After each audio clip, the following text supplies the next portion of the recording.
Rolex wearing, diamond ring wearing, kid stealing, wheeling dealing, limousine riding, jet flying, son of a gun, and I'm having a hard time holding these alligators.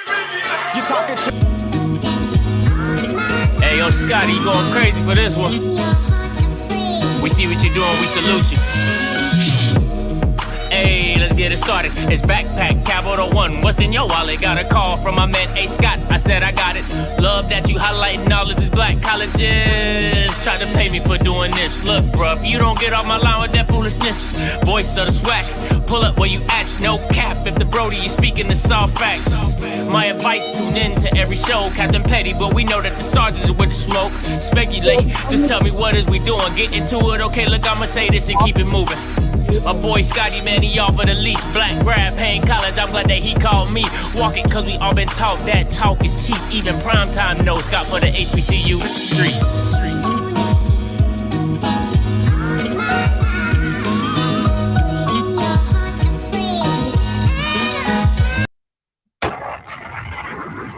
What is going on, everybody? It's your boy Scotty. Listen, welcome. Happy Monday. Let's get it.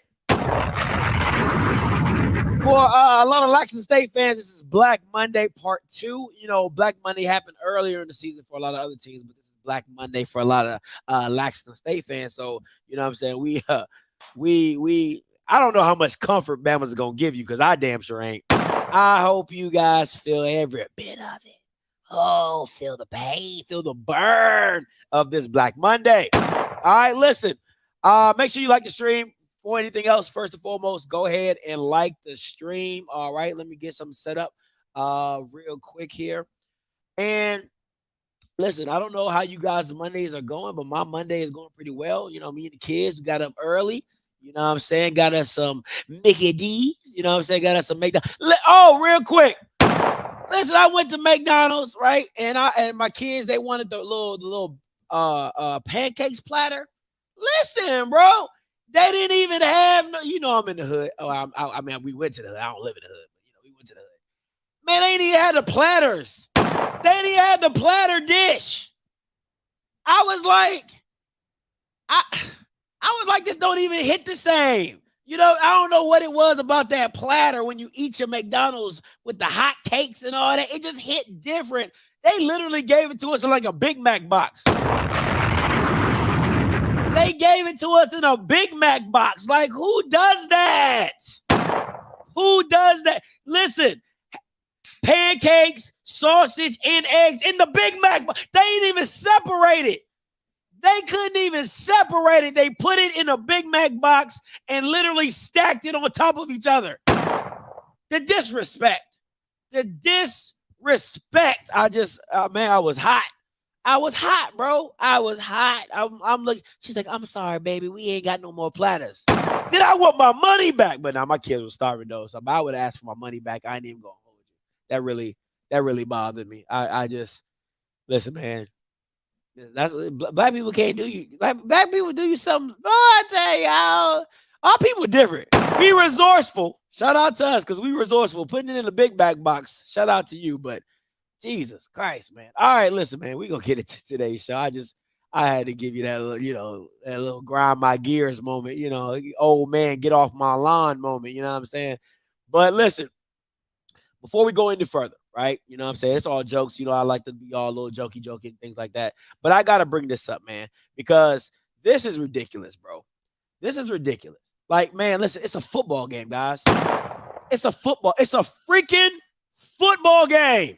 Okay, there were many of opportunities for this game to be won. And if we're being honest, if the white boy catches the pass, it just goes into another overtime. So there still was no way for you to say we would have won the game. It's not like he catching that for the 2-point conversion to win it. It would have just took y'all ass to a whole nother overtime. And you probably would have lost it in double overtime.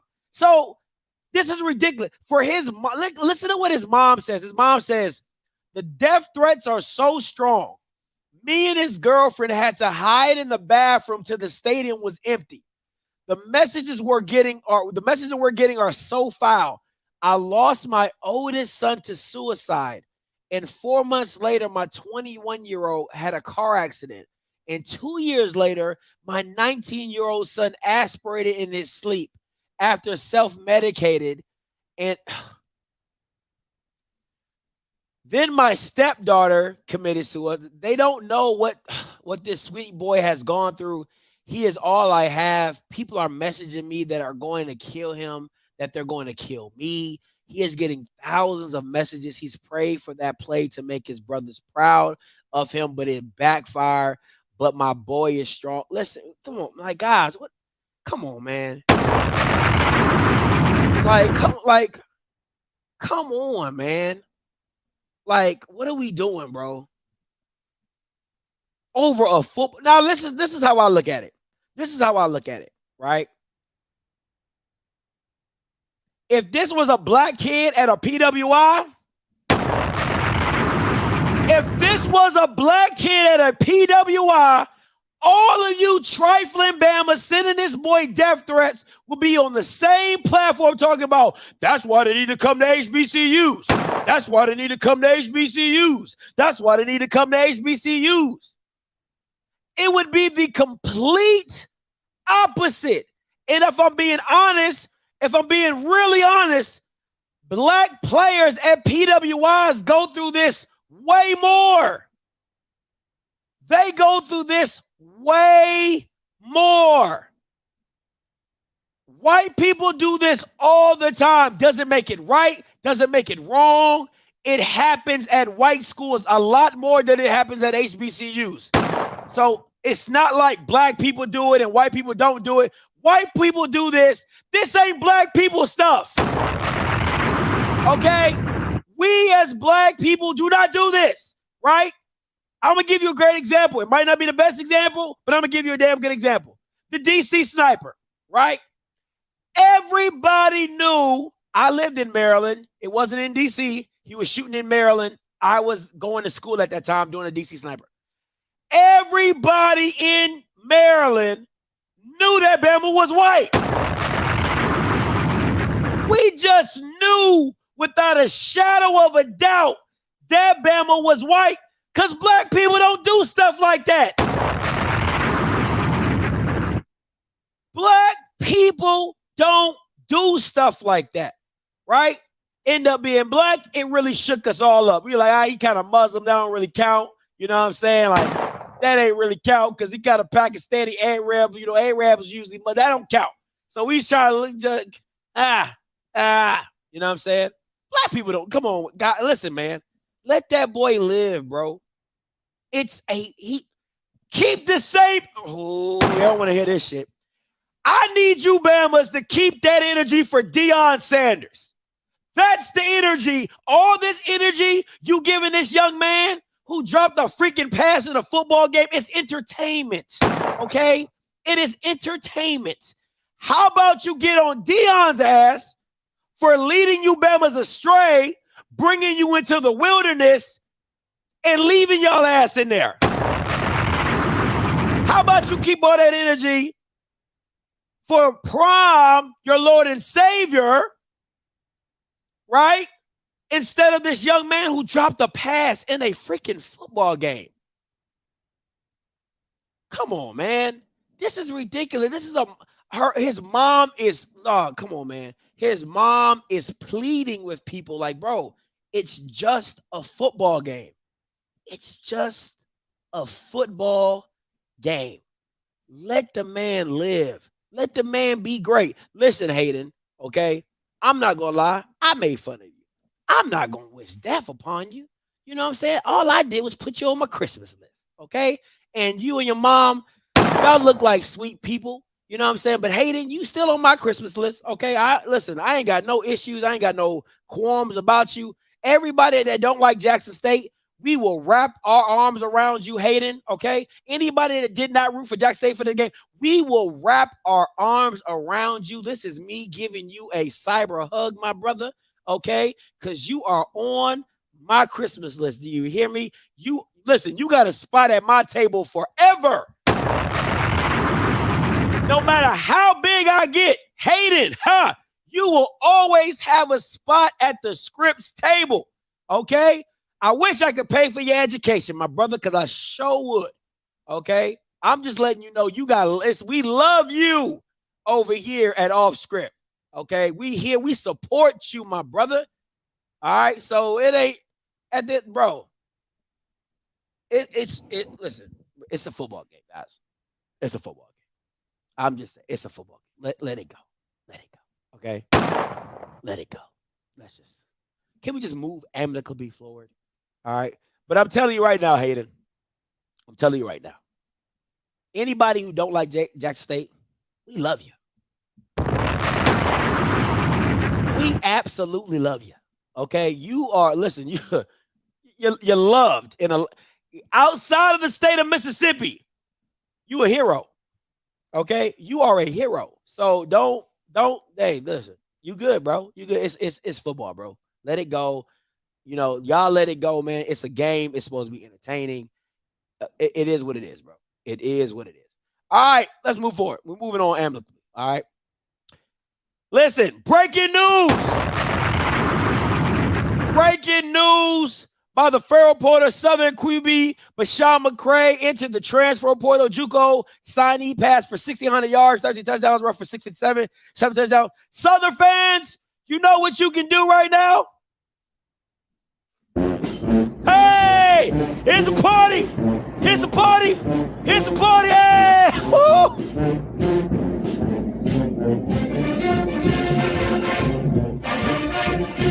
There's a party. You know New Orleans, they don't need nothing to party. Hey, we in there. There's a party. Hey, who stopped my music? Where's it? Ah, we lit. Hey!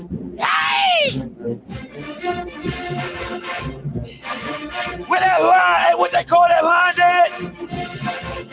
What's that line dance they be doing in New Orleans? When the people die, you know, when the people die, what they do in the little line dance in New Orleans when the people die, was at the 9th line, the 12th line, the second line, the third line? You know what I'm saying? You say, hey, boy, y'all need to be out in the streets. Y'all need to be second line. Yeah, boy, y'all need to be out in the streets right now. Y'all Bamas need to be out in the streets right now. Listen, if you're not from New Orleans, I got a song for you too. If you're not from New Orleans, I got a song for you too. Let me get this queued up for y'all. All right, because you know, listen, a lot of people don't listen to that. I don't even know what that. What's that even called? See what happens when you get kids? You see what happens when you get kids?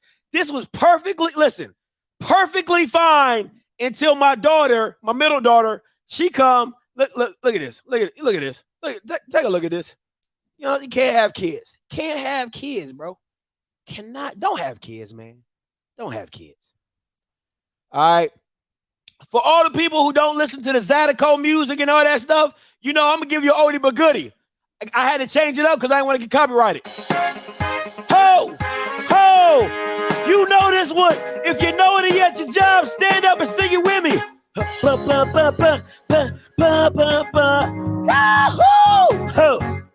It's a celebration. Celebrate good times. Come on. Hey, cool the gang, baby. Hey, there's a party going on right here. Hey, ooh, we in there. We in there. Hey, hey. Ho, ho, ho. Get it, get it, get it. Hey, ho, ho. It's a celebration.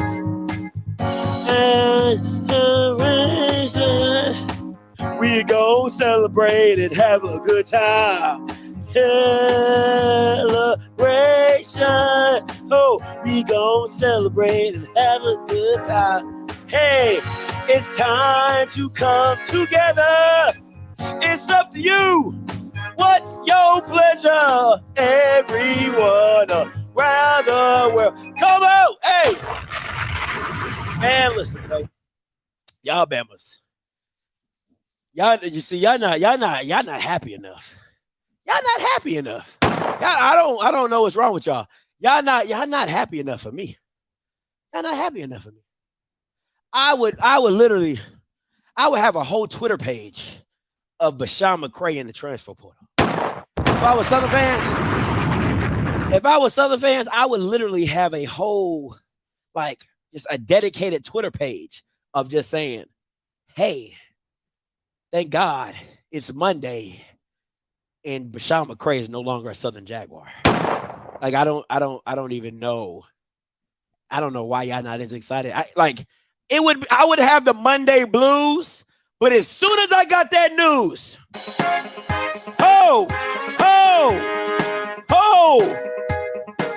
they said, Scotty, you're fired. Bashawn McCray in the portal. F that job. F that job. Hey, Scotty, your rent due at the end. Damn. But Bashawn McCray in the portal. Hey, homeless.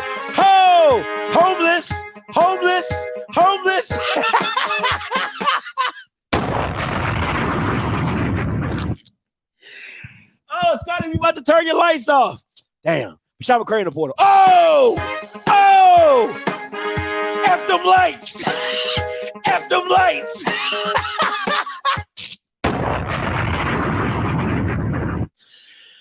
Oh, my God. I'm telling you, that's how I be, boy. I try to tell you, boy. Oh, boy, I'm telling you, you couldn't make that up, boy. I'm trying to tell you, I'll be out here. I'll be out there wilding out. I'll be wilding. Hey, CPS coming to get your kids. Damn, who called CPS on me? Bashawn McCray in the portal. F them kids. F them kids. I'm done. I swear to God, I'm done. I'm gonna let it go. Okay, I'm gonna let it go.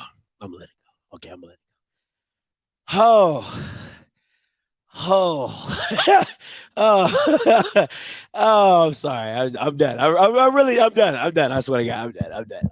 I ain't gonna do that. Oh man, that would have been something. That would have been something for me. F them kids. Bashawn McCray in the portal. F them kids. All right, let's get to it. Oh, Jesus Christ. Woo, that was funny. All right, listen, we're gonna get to the next topic, man. Now's I'm sorry. F them kids. I would have said it. I love my babies. I love my kids. I mean, my kids and Bashawn McCray being in the portal. I just got close. The excitement, seeing my first son born, or Bashawn McCray being in the portal. I don't know. It's close. It's close. I don't know. Shy, I love you, but God, dog. Hey, I'm telling you. It's pretty damn close. Pretty damn close. Anyway, all right, now I'm so what? I am on one of these. What are in these marshmallows? Jesus Christ, what are in these marshmallows? All right. So listen, man. Now it's Gaddy versus Deion Sanders. You know what the title was. I have an issue. You know, listen, guys, you know, I haven't been the biggest Deion Sanders. I mean, I haven't been the biggest, neither one of you actually got. I mean, I am a big Deion Sanders fan as a football player, but I haven't been the biggest NYLES GADDY fan, right? I've been very critical of NYLES GADDY and things like that, but you always know my slogan. I got it from the Deborah Scott University. Right is right and wrong is wrong. It doesn't make a difference of what your name is. It doesn't make a difference of what your status is, what position of power you're in or not. Right is right and wrong is wrong. And the way Deion Sanders did NYLES GADDY for the Celebration Bowl was flat out wrong. Flat out wrong. Listen, I'm telling you, I have to give that young man uber amounts of just credence of how mature he handled that. I would have been on the Channel 5 News. I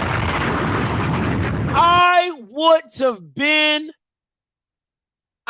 been on the Channel 5 News, and it would have been John Handsome report. Hi, this is John Handsome reporting live at Channel 5 News down at WAPT News down in Jackson, Mississippi. We've just got word that NYLES GADDY, or it would be me, of course, anybody.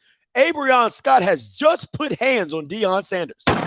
Just put hands on Deion Primetime Sanders. That is correct. has whooped his ass. Like, I would have beat that boy to oblivion. Me and he would have had to go back to Fort Myers. I would have had to take it back to the DMV. We would have had to come to blows, like real deal, Holyfield. People would have had to pull me off his ass because, bro, you suspend me for being a minute late to a meeting? Bro. Like, listen, you suspend me for the whole game for being a minute late to a meeting. Come on, man. Like, listen, man. Listen. I'm going to be on the side of a coach that, like, hey, that's the rule. That's this. I get that, right? I get that. But we're talking about the biggest game. Half your D line is in the portal, right? I get if you would have kept him out of half. And listen, everything I'm saying to you, I texted to his dad. I said, you know, I haven't been the biggest fan of your son, but the whole game, that's inexcusable. Maybe a quarter, maybe a half. The whole game? I was waiting for this. I was waiting for a dig rider. I was waiting for a nutsack defender. I was waiting. You listen, you know me. I never toss up a ball I can't hit out the park. I never toss up a pass I can't knock out the park. You know what's funny? Let me take you back. Because you know one thing I say on this channel all the time. Everything is on wax. Do you remember a time when Deion Sanders made the announcement before the Thanksgiving break that said, if you are late coming back from Thanksgiving break, you're done? We got another nutsack defender. I knew it. Here we go. If anybody remembers that, because remember, well-off media reports everything. They shoot out everything. Deion Sanders specifically said, if you are late, you are done for the season. Guess who was late? Shiloh Sanders.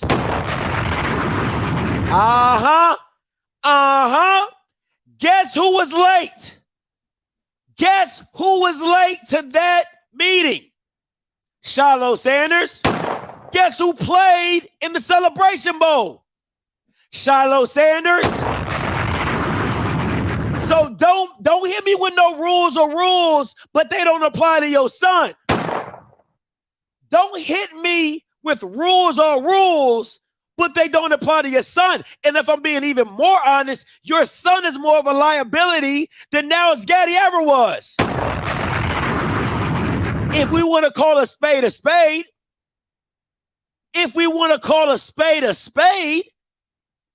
Shiloh Sanders is way more of a liability than NYLES GADDY ever was. But for some reason, somehow, Shiloh is playing in the Celebration Bowl and NYLES GADDY is not.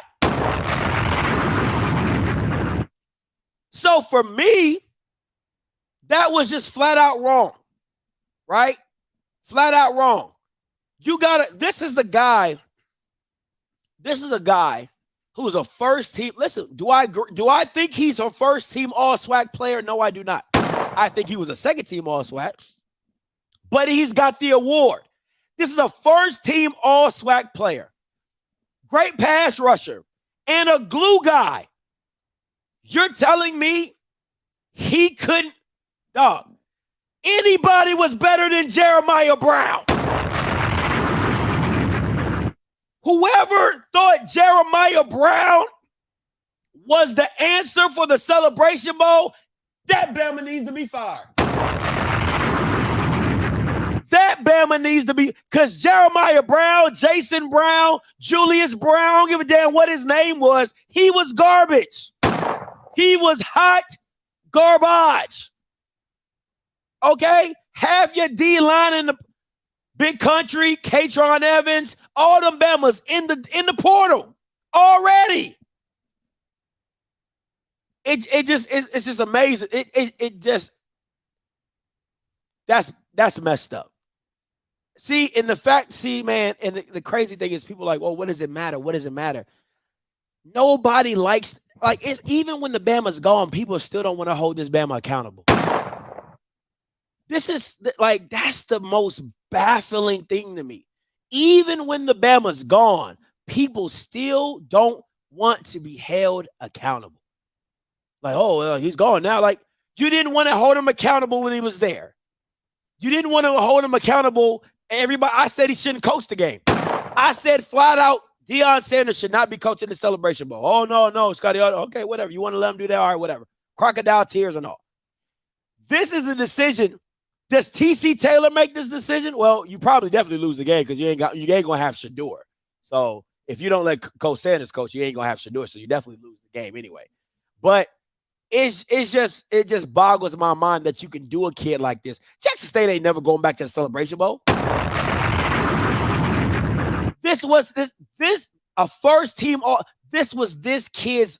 I'm not saying his moment is this only moment, but it was a moment for this kid. Had an amazing season. You want to cap it off in the biggest game of the year, and you're not able to do that. And Jackson State ain't going back to no Celebration Bowl. Y'all Bama's ain't going. No, y'all Bama's is not going back to the Celebration Bowl, man. Damn near half your team in the portal. You're not going back. We can all come to that consensus, okay? You're not. So it just boggles me that you would do this kid like this at the end. Like, that's just crazy to me. But at the end of the day, we all know what it was. Ego. Pride comes before destruction. It's ego. And he's just gonna take it. He's just gonna take it to him wherever he go. He's Deion Sanders. I can do no wrong. I'm bigger than this. I'm bigger than that. It just is what it is. But touche. It is what it is. All right, let's move on. All right, listen. Laxon. Back in the news again, Laxon. Hey, wait. Hey.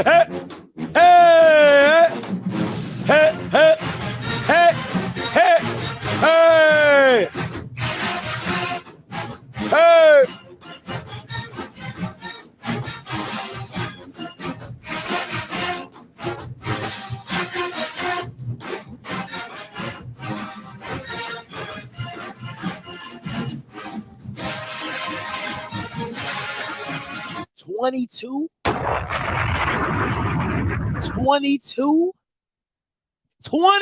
Bamas in the portal. And if you really want to get nitty gritty with it, you losing like 20 because like 6 of them are going to draft. So you lost pretty much 28 players. Now, all you Laxton State fans out there who was all, oh my God, oh Deion, all the players are coming here to change the culture. Oh my God, Deion setting a new precedent to change the culture. Now let me ask you this.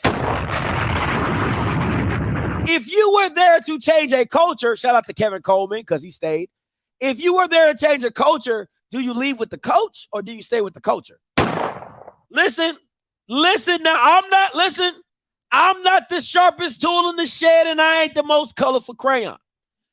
But if you tell me you here to change the culture and you leave with the coach, so I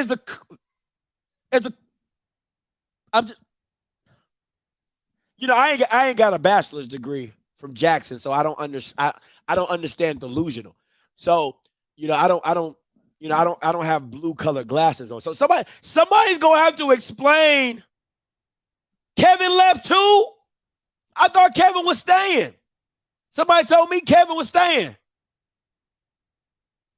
Wow. He goes, damn.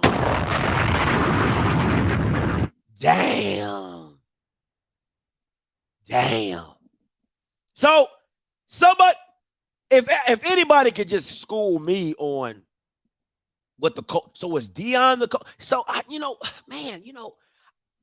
think I have been saying for quite some time that it wasn't Jackson. I feel a word come on. I feel because I feel a word coming on. Hold on, let me get to my organ.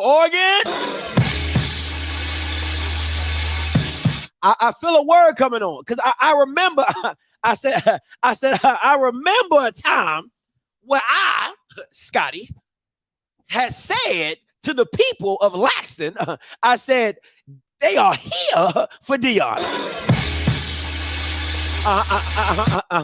Yeah. I said that these players have come for prime, and I said Laxton has no credibility to these players. I also believe that I had told Laxton fans, I said, your name has no relevance. I told Laxton fans, I said, once Deion is gone, you're back to the bottom. I said, you're at the beneath of the bottom. I said, there's a hole at the bottom of the sea that you will be in. And see, everybody doubted because I preached that message in season. I preached that message out of season. And still, when the season was over, you're not hearing me. Where are all those players at? I said they go.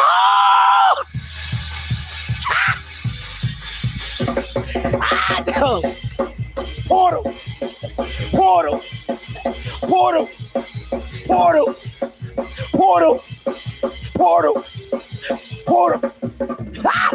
I said they was gone.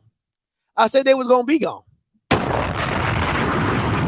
I said they was gonna be gone. And that's what they are. They go in the portal. But teach his own. I don't know what I'd be talking about, but back to the bottom. Back to the bottom. That's all I'm gonna say. Back to the bottom. So let me ask. Let me see. Getting text messages. Let me see.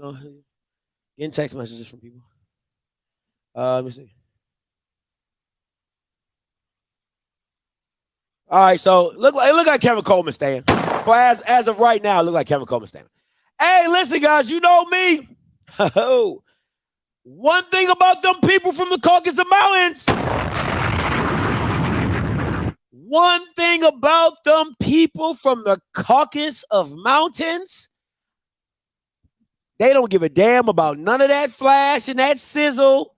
I hired you to do a job. All right, look at this. Come and look at this. Look at this. I'm trying to tell you. Now, what's funny about this, what's even funny at this, is who the argument is with. Now, not too long ago, this, this reminds me of? This reminds me of like a stepdad and his stepson. You know what I'm saying? It was all good when I was dating your moms. It was all good when I was dating your moms, you know what I'm saying? Taking you out to trips, you know what I'm saying? You feeling it, you know what I'm saying? You happy. You happy, you know what I'm saying? But then when I leave your moms, oh, you ain't got no respect for me no more. You ain't got no respect for me no more. Cause if I just so recall, Swag Buzz is a Jackson State alum. If I so do recall, and Swag Buzz is, listen, the one thing, this is so, I love, one thing about YouTube, I love this platform. All them old videos, unless you take them down, they still on your channel. So you guys can go back and watch Swag Buzz, and you can watch Swag Buzz talk about how, because he has this real like nasally voice, right? So he's like, guys, yeah, like I don't see Deion leaving anytime soon. I see Deion staying for the long walk. See, Deion came for the reason of changing the culture, and he gonna change the culture. That's what Deion came to do, and I see Deion staying here for about 4-5 years. That's what I sees. I sees Deion staying for about 4 to 5 years, and you know, and now he over here, he taking shots at Deion's son, who he was in love with. Listen, ain't nobody wins when the family feuds. Nobody wins when the family feuds. Now, mind you, listen, them white people from Colorado, they don't do the same. Okay? They don't move the same. You know what I'm saying? I keep trying to tell y'all listen, white people hire people, right? They looking at Deion like, bro, Deion, listen. I apologize, but they be like, Deion, you still a ninja, Deion. You a ninja. Ninja, you's a ninja. You's a ninja. Like, you ain't about to change nothing we doing over here. Ninja, do you not know you's a ninja? And you's the ninja, you the leader of the ninjas. Ninja, you know what I'm saying? Come on. So it just boggles my mind to me that one, you didn't think these white folks are gonna be like, you ain't doing that on our stuff. And I'm gonna say this. I wouldn't be surprised if the white people tell well-off media, hey man, you doing a lot of shooting around here. I'm gonna need some of that money. Okay, I'm gonna need some of that dinero you making on YouTube. I'm seeing a lot of CU stuff in the background. And one thing about Mr. Campbell, he tells me all the time, he said, white people gonna use lawyers. White people, hey, listen, white people got a lawyer for their lawyer. Do you hear what I'm saying? So it ain't nothing for, see, it would have been a problem for Jackson State, even though they do a lawyer and all that. No. White people got a lawyer for the lawyer for the lawyer. All right. So if you think that them white people ain't gonna be like, hey, well off, you about to be well broke. You about to be well broke, media. Keep playing with us. If I see another CU in the background, okay. If I see another Colorado, if I see a hair off that buffalo in the back of your video, I won't half. Not 60%. I won't half. Matter of fact, them white people are gonna be like, you know what? I want 70%. What's that do from the I said I likes you and I want you. Now we can do this the easy way, or we could do this the hard way. The choice is yours. The choice is yours. That's what the white people are gonna tell well-off media, Deion. We could do this the easy way, or we could do this the hard way. The choice is yours. The choice is yours. Okay, that's what the white people gonna tell them. That's what the white people gonna tell them. But you know, it is what it is. But I'm serious though. Listen, nobody wins when the family feuds. I'm telling y'all. Listen, my girl be like, you know, don't bring up other channels and stuff like that because I'm the biggest. Whatever. Right? I want to say this. If you think I'm a lie, go back to any of Swag Buzz's videos, and I'm telling you, you can find a video of him saying, "Well, guys, I mean, guys, like." You know, all I see is a lot of hating out here for Jackson State because they mad and they hating because Deion is with Jackson. And you know, because you can't see his face. So what it look like? It looks something like this. It looks something like this. Because you can't see his face, right? So it'll look something like this. It'll look something like this. Let me see. It'll be something like this, right? This is how it look. This is his channel. Yeah, guys, because you know, I sees Deion staying, you know, for at least 5 or 6 years, at least until Shadua leave. Cause he done brought Bossy in, and Shiloh, both his sons playing. Ain't that right, Mr. Ford? Yeah. And you know, a lot of SWAC people, they just hating and they mad cause we got Deion Sanders and Prime, Coach Prime came in here. He done elevated and changed the game, and we are prospering off of that, and everybody else just hating. But now how the tables have turned. How the tables have turned. Anybody, you don't believe me? Go to a video a year ago. Go to any video a year ago and come back to this video, and you can be like, damn, Scotty right.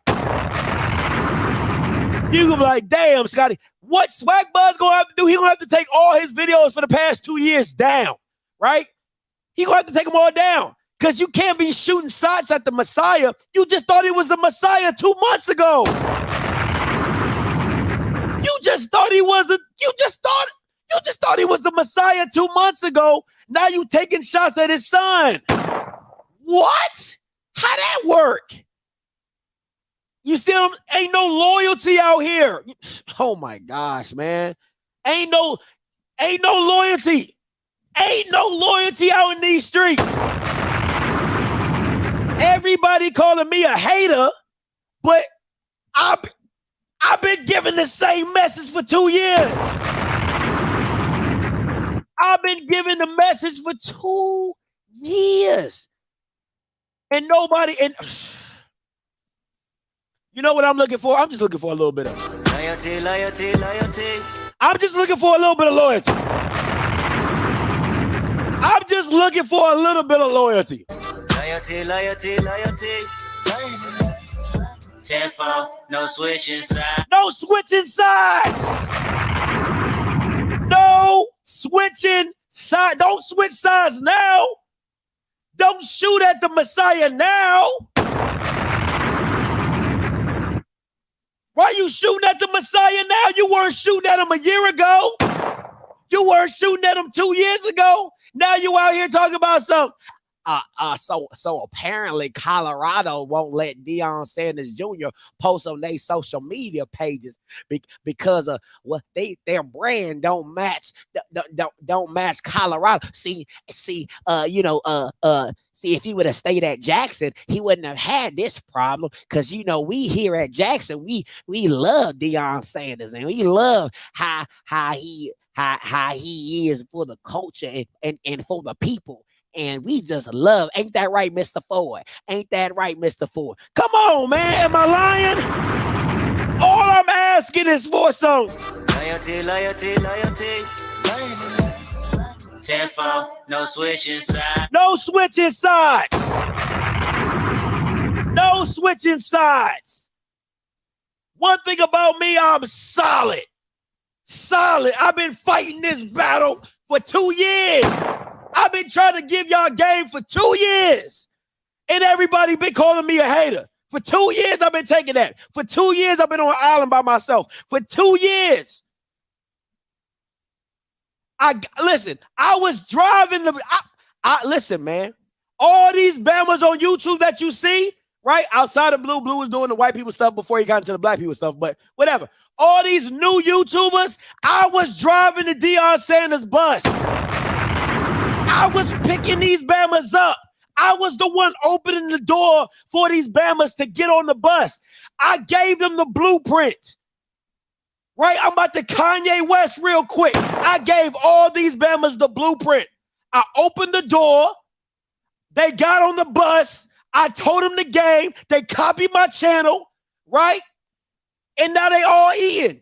But now it's real funny how everybody trying to switch sides now. Because when I got off the bus, I stopped. I said, oh, I don't like where this is headed. After that spring season, I said, whoa, I don't like where this is headed. I don't like where this is headed. Hey, guys, listen, it's been fun. It's been nice. I'm going to get off right here. And Bammers kept driving. Bammers kept driving that bus. Oh, Deion. Kept driving that bus right off the damn cliff. Right off the damn cliff. And all I'm asking, keep that same energy you had all them 2 years when y'all was nutsack defending Prime. And all the shit he was doing. Keep that same energy. Now Bammers want to switch sides. Now Bammers want to shoot from a distance. Deion gone. They trying to hit him. They trying to hit him like a sniper from 300 miles away. See, we not the same. See, we just not the same. Right? Deion done blocked me a year ago. Deion blocked me on Twitter, Instagram. I got the messages. I got all that. Deion blocked me a year ago. I'm shooting at Deion. He right here. I'm right here. Me and Deion in a duel.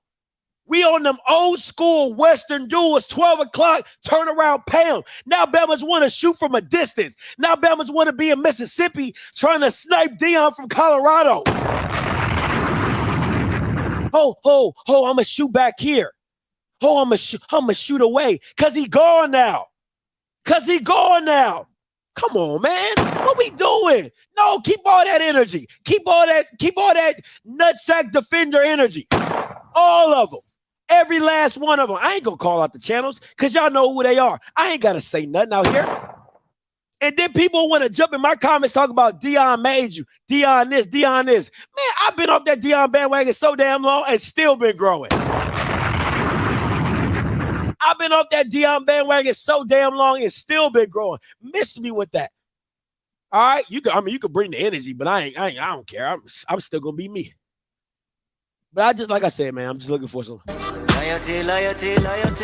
That's all I'm looking for. All right, we're gonna move on. All right. Listen, man. Dog.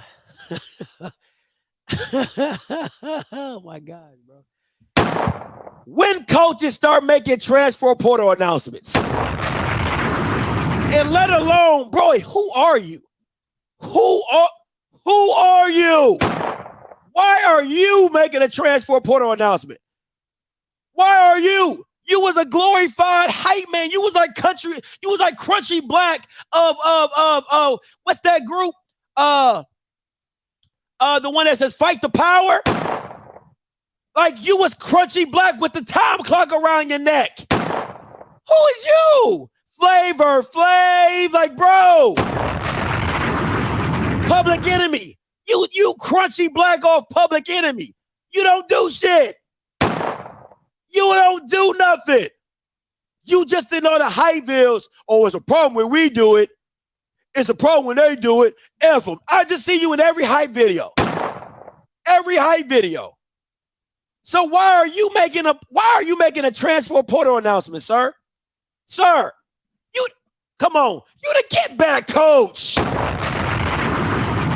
We all know who the get back coach is. Hey, get back. Hey, get back. Hey, get back. Hey, get back. Hey, get back. That's all you was doing. That's all you was good for. Come on, what? And you making a portal announcement? Oh, I'd like to thank me for my time at... Come on, man. People making themselves more important than what they were. People was making... Dog, come on, man. Stop it, bro. Like, y'all Alabama's is feeling yourselves. DEION got y'all feeling yourself. DEION, Primetime Sanders, got you Bama's really feeling yourselves. Oh, I was a part of Jackson State, so I was important. No, you were not. Okay, I ain't see your name in not near article, not near publication. Have I seen your name, Crunchy Black? Flav. What are you doing, bro? Come on, man. Let's stop this. Let's not let this stuff. Let's not let this stuff go. Okay? Let's just say that. Can we not? Look, he got to put a picture of him with the headphones on because we don't know what you was coaching. Because we didn't even know what you was coaching. You got to put a picture on with the headphone. Who are you talking to, sir? Who are you talking to? Come on, man. I'm sorry. It's just, come on, man. This stuff got to stop. This stuff has got to stop. Oh my God. I don't get it. All right, last but not least, play of the year. Now, my cousin Shiesty, he said he's going to do a scuffle review over this play. I can't wait to hear it. Oh my God. Cuzzo, I know you watch it. I cannot wait for you to do a scuffle review of this. Lord have mercy. I cannot wait for my cousin to do a scuffle review. of this. And the funny thing is, when I was talking to him, he was like, "Yo, Cuzzo, you know how you talk. Hey, yo, Cuzzo, I know I told your people that I wasn't gonna come back, until the new year, but I just felt like I need to say something. You know what I'm saying?" I said, "Bet." So I don't know when he gonna drop the video, but shout out to Cuzzo, shout out to Shiesty. You know what I'm saying? It's coming. Now for me, I'm gonna make this a t-shirt. I ain't even gonna lie to you. Next time y'all probably see me, I'm probably gonna have a t-shirt of this on my this is disrespectful. Flat out baptized in the name of the Son, Father, and the Holy Spirit. Okay? This is just pure disrespect. Pure look at the way he's just like, oh, all I see is like, oh no. Let me see if I got that sound drop. Every time I see this, yeah, here we go. Every time I see this picture, this is all that comes into my mind.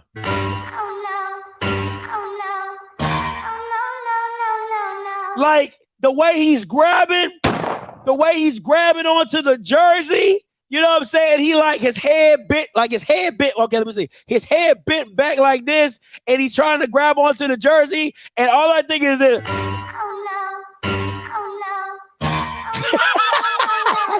That's all. Every time I see that, that's all I think about when I see this picture. So that's just me, man. That's just me and my personal. But listen, man, this don't make. Listen, I tell kids that I coach all the time. You're going to get crossed up. You're going to get dunked on. You're going to get juked. You're going to get mossed. It happens. All right. So it doesn't define your career or nothing like that. I still think Cam's an absolute dog. He's still one of my favorite players on Jackson State. This stiff arm is just a lot. This stiff arm is just better than Cam's play at that day. You know what I'm saying? Like that stiff arm was just like, like I like Cam, but not as much as I like that stiff arm. You know what I'm saying? So it's just like, I got to make this a t-shirt. So, but once again, it happens to the best of them. You know what I'm saying? Stiff arm. Josh Norman got Derrick Henry. LaShawn McCoy and crossed up everybody in the world. Barry Sanders done some people. You know what I'm saying? It happens to the best of them. But like I said, I think Cam is still a dog. I absolutely love Cam. Cam was always one of my most favorite players. But this stiff arm is just I just like this stiff arm a lot more than I like Cam. So that's what it is. All right. So listen, man, that's my time, man. Call in lines 518-263-8124, 518-28. We already, you see a freaking caller. All right, Sean, coming to you. What's up, Sean? Hey, man, you is crazy. First of all, I want to commend you on your show today, bro. Using your bag, just going crazy. The Bashawn McCray Portal News, you was an idiot. All the way to the Coach Ricard, I think that's his name. Hey, I ain't gonna lie, you was on fire. I agree with you about the Gaddy situation. That's really why I was calling in to say, because two things could be true. Is you late? That's your rule. Yes. A whole game, as a player, I'm gonna argue against that. You know what I mean? I'm with you. Suspend him a quarter, suspend him 2 quarters. Whatever the case may be, suspension is warranted. Let's move on, but let's not take the whole game from him. So I agree with you there. I also agree with you, a little bit about the whole ego thing. But man, when you got into how people are hopping off the prime wagon, yeah, that was crazy because me, I'm adamant. One thing about you, man, you've been consistent. I've always said this. That's why I don't have no problem with disagreeing with you about something because it ain't nothing but 2 people's opinions. So they did. They were calling you a hater. They were trying to shut you out. They were hopping channels. You know what I'm saying? They went from being in your chat to making a YouTube channel. Oh, boy, Sean, you ain't asking to be a moderator. Yes. Come on, man. I was there. Come on, man. Stop. Oh, I was there. Come on, man. Stop it. Now you telling too much of the truth. You telling too much of the truth, man. But no, that's the facts. But and the whole thing is, and I think because Bucky or Deion Jr., he tweeted out something about Jackson State's like page. Says he no longer has control of the like page. and that he was, you know, had given control back. They could take control back, and he appreciated them. And then, you know, people was questioning him on his Instagram about that, and he was like, well, I'm not in charge of the that social media platform for Colorado because they said what they, you know, they said what they said. However, you know, we still have content that'll go up. I'm still going to be able to do the content. You know what I'm saying? And from the Well-Off page, from my dad page, and from Shador page and stuff like that. So that was said. So I don't know what, you know, Swag Buzz just kind of took it and tried to, you know, hit him in the side or whatever. But you're right though. Like, why now? You know what I'm saying? Why now? He gone. It's like why now? Yeah, he gone. Like I get, like, you know, like for me, if you were a fan of somebody, right? If you was a fan of somebody, you supported somebody when they were there. Now, why you shooting shots? Now they a million miles. They have left your program. Like Mike Reed said, after the clock hit 4 zeros, it's all TC time. Mm-hmm.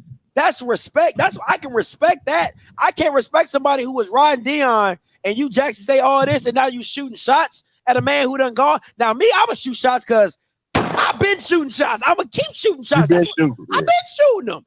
I ain't gonna stop now. You know what I'm saying? If he fell in Colorado, I'm gonna be dropping nuclear bombs over there. You know what I'm saying? So I've been that guy. But my thing is, if you've never been that guy, why be that guy now? Yeah. Well, here's my thing. And because of your consistency and the way that you saw it for yourself and your channel to go in a different direction, especially after the Quincy Casey debacle, you felt like, you know, it should have been a competition. Let's let this thing play out before we make a decision. Then we can respect it. You know what I'm saying? Once you saw that element of it going the way that was going, you know, then things kind of went left. And then to me, that's when everybody else was like, well, I'm just going to do all Jackson State content and yada, yada, yada, yada, yada. You know what I mean? Yeah. And kind of like try to weed you out of it. And that was kind of crazy because I just saw a lot of undercutting and disrespect. And that's what I didn't appreciate. Cause I'm like, yo, you was just in the man chat. Just come on. Come on, man. You just in the freaking chat. Come on, man. You ain't saying nothing but a thing, Sean. But this is my thing though. This is my thing, Sean, is that I rather people just, you know, just let it go. Like, hey, you know, if you a Jackson State fan, like, hey, that was our time. Boop, boop, boop. That era's over. I'm through with it. We gonna move forward. Like that's just me. You know what I'm saying? Like, and I asked this question, so and I'm gonna throw it to you. Would he have taken that same shot at Dion if he was still there, or if he had another game? Like, let's say the Celebration Bowl was next week, right? Would he have taken that shot at Dion? It's just it's those type of things for me. But I'm gonna let it go after that. Hell no, he don't take the shot. Let's just be honest. No, he don't take the shot. He was never intended on taking the shot. You know what I'm saying? He's not built like that. It's after the fact. Like, you know what I mean? Like, okay, we understand you venting, your heart broke. Your girlfriend just left you. Yeah. All right, we get it. You know what I'm saying? Type of a thing. But like, you don't like cross. I don't like the inconsistency in people. I'm just gonna put it out there like that. And there's a lot of inconsistency in people, and that's bad because we don't know what y'all teaching y'all kids. If y'all teaching y'all kids the same type of behavior, we'll never be able to progress as a people. Because if you're talking about 1 minute, we need to align and do this and that for the culture and yada, yada, yada, yada. And then as soon as a kink in the road or a speed bump happen, then we're detouring and taking different routes. Like, come on, yo. Like, you can disagree. If he was still in your chat, supporting your channel, but still having his content and stuff like that, he could show that he's removed his bias and he's willing to work. Not just him, but all people. Even people in the chat right now talking crazy. Like, yo, the smoke has been going on for 2 years, ladies and gentlemen. This is nothing new. Nothing new. We tune in because it's funny to hear it. And if you remove some of the humor out of it and just focus on the facts that's coming out, then you be like, you know what, he got an excellent argument here. That's why a lot of y'all lose y'all arguments when y'all call in all emotional. Like, just relax. Focus on what he's saying, not how he's saying it. It's the truth. Whether it's his truth or someone else, it's the truth. If he's bagging it by facts, you got to swallow it, and then you got to deal with the evidence to counter it. You can't argue like that. But man, the channel, like you said, you're growing. You got a good product. You know what I mean? I don't know what these other channels are going to do now that DEION's gone, because 90% of their content was based on people who were brought into that atmosphere in that space via DEION. I am hearing that some people have taken a liking to Jackson State and will continue to support them that were fans of Prime, and that's good. You know, that's healthy for a lot of them, because other than that, man, they're gonna go back down to 100 viewers. Hey, but Sean, man, I appreciate you for calling in. I always love when you drop facts, bro, because you've been with me day one. All right, bro. Appreciate that. All right, man, appreciate it. All right. Oh, hey, listen, guys. I left this comment up because I want to address it.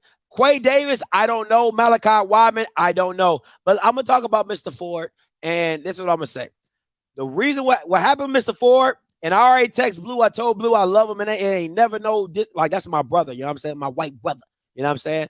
So what happened was this, between me and Mr. Ford, if you're all new to it, because I know Mr. Ford used to call into this. Mr. Ford got his name Mr. Ford from me. His name is Mr. Ford, but the reason Mr. Ford buzzing out here in these streets, that you see him jumping on platform after platform, he came on this platform first. He made his name off this platform, right? He would call in, I would let him skip other people, all type of stuff, right? So he came in, he said something about Blue. I didn't check him the first time, right? My girl, my future wife, she said, babe, that ain't right. Blue's your boy. You know what I'm saying? He can't be disrespecting Blue like that. You need to check him. I said, you're right, babe. That's on me. Bam. That's what happened, right? Next time Mr. Ford calls in, I check his ass, right? He talking about Blue don't know what he talking about. He a white boy in black spaces. He shouldn't be here. He doing this. He doing that. Now, guess who channel Mr. Ford is hopping on, calling into, is my boy Blue. That's what I'm telling y'all. These Bamas is not as real. And if you don't think I'm that real, I had Mr. Ford's number. I called Mr. Ford. I was trying to get in contact with Mr. Ford. Like, yo, what's the deal? Why you doing this? Why you doing that? Why you moving this way? All that. I've had other people try to reach out to Mr. Ford. He's supposed to be this historian. He not even as real as y'all think he is. He not even as real as y'all think he is. So the reason that Mr. Ford don't call back onto this channel is because I checked his ass, because he tried to come at my boy Blue, calling him all type of different names and stuff like that. And guess what channel he gonna jump on and hop on and try to get all this? Come on, man. And ain't no risk. Listen, bro. All I'm looking for is some what? Oh, my bad. I changed the button. Loyalty, loyalty, loyalty. You know what I'm saying? So it is what it is. I'm always going to be who I am. If you rock with me, I'm going to rock with you. Ain't no way I'm going to let somebody call in and disrespect Mike Reed. Ain't no way I'm going to call in and let somebody disrespect Kofi. Ain't no way I'm going to let people call in and disrespect Mr. Campbell or Mr. D or my boy Blue or my boy Smash. If you rock with me, I rock with you. Sean, all them guys. Listen, we all going to have our difference of opinion, but I'm going to stand on mine. Whoever rocking with me, I'm going to rock with you. And you not going to disrespect nobody I rock with. That just ain't what it is. And I lost all respect for Mr. Ford. So you can see Mr. Ford. How you think Swag Buzz know about Mr. Ford? That's the person Sean was talking about in my chat, asking me to be a moderator on my channel. And now he co-hosting with Mr. Ford. It's all facts. It's everything I talk about is on wax. You can go to all my old videos. You can go all my old videos. You can go 2.5 years ago in the spring season. Mr. Ford was only calling into this channel. Why? Because it was this only channel. This is the only live show channel. Come on, man. It is what it is, bro. But that's your answer for Mr. Ford. Dre, coming to you. Hey, calling you live. Hey, what's up?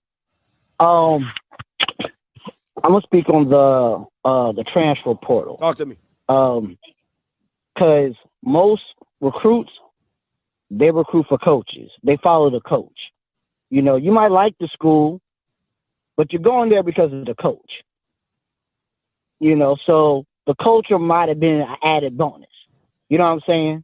Yeah. But they was going there because of Deion. Now, they might have got there and be like, ooh, I kind of like this. As long as Deion is there. You know, so, you know, if Nick Saban left and went to Stanford, you're going to have some folks that going to follow him to Stanford. That's just the way it is. So, you know, I think TC will be able to recruit Mississippi because he's from Mississippi. He could put a fence around Mississippi, but he still got to be able to go into Florida and go into Georgia, go into Cali. You know what I'm saying? Yeah. So, I mean, that happens up and down. That happens everywhere. You know, I mean, the Stanford coach just got fired. Think some of them boys didn't decommit? Because they're trying to find out who the next Stanford coach is. So now you got the boy from Sacramento State that's there. They may be like, no, I don't think I want to play for him. But listen, man, see, the bigger, listen, Dre, I listen, that narrative works, but this is where your argument gets dispelled, right? Is because they came in saying they're here to change the culture. Nobody is going to Stanford trying to change the culture. Nobody's going to USC trying to change the culture. Now, I get all that. You know, Brian Kelly leaves Notre Dame, Bama's decommit. I get all that because they're not going there to change the culture. When you use that, vernacular, understand the backlash that comes with it. So you didn't come to change the culture. Go ahead. Well, I will say this. I believe they went first for Deion. Changing the culture was second. Because as an HBCU grad, you don't know what the culture is until you get into it. No matter how much you heard. It's no different than being in the military. You can hear about the military until you actually put on that uniform, wake up at 6 a.m. and do PT every day, take your butt to Iraq.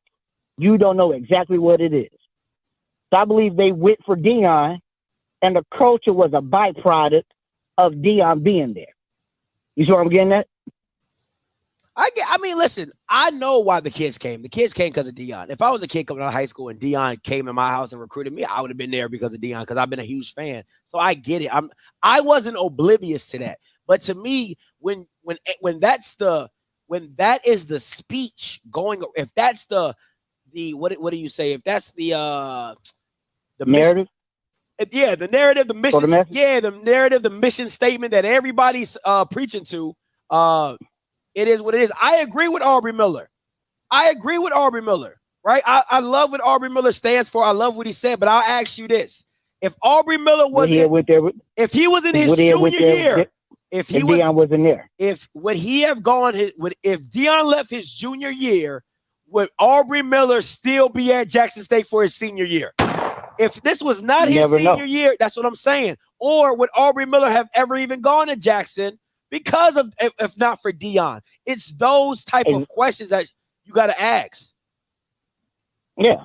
So this is where the culture is really going to, because I think Deion was the one that said the culture don't win games, the culture don't pay bills. So you're really going to see if they can really sell the culture and get who they need to get. You know what I'm saying? Yeah. Because we know Deion is going to get players. We know that. Nobody's going to bet against that. Deion's going to be able to recruit nationally.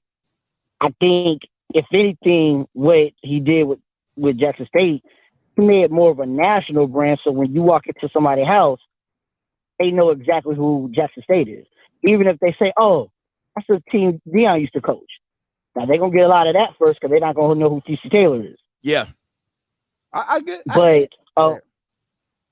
But yeah, so I mean, I get what you're saying where they may actually use the culture, but I think Deion was first, and I think the culture is like a byproduct of that.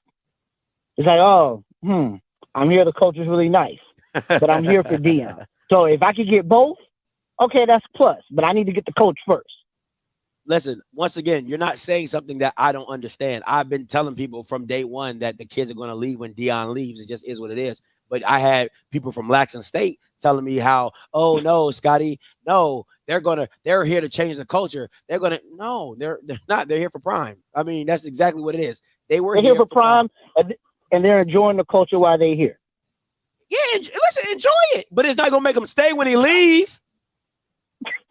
That's the whole thing. It ain't enough culture in the world that's gonna make them stay when they leave. Now, a lot of players that are staying, they're probably staying because they like Jackson, or they feel like I don't got enough tape to really go nowhere else, and I don't want to take a chance, so they're gonna keep their scholarship and just stay. Because listen, TC Taylor is not in a position to start cutting the whole team. He damn sure ain't in no position to cut nobody off this team. Okay, not a soul. And to be honest, the team is really good in the SWAC because that's all DEION recruiting. So you at least know they're going to be able to compete. Now, they won't be 12-0. And the matter of fact, I meant to ask you this on your last show. Who you think win a bowl game first, Jackson State or Colorado? Colorado only needs 6 wins to get into a bowl game. Jackson State not going back to the Celebration Bowl. So they're not going back.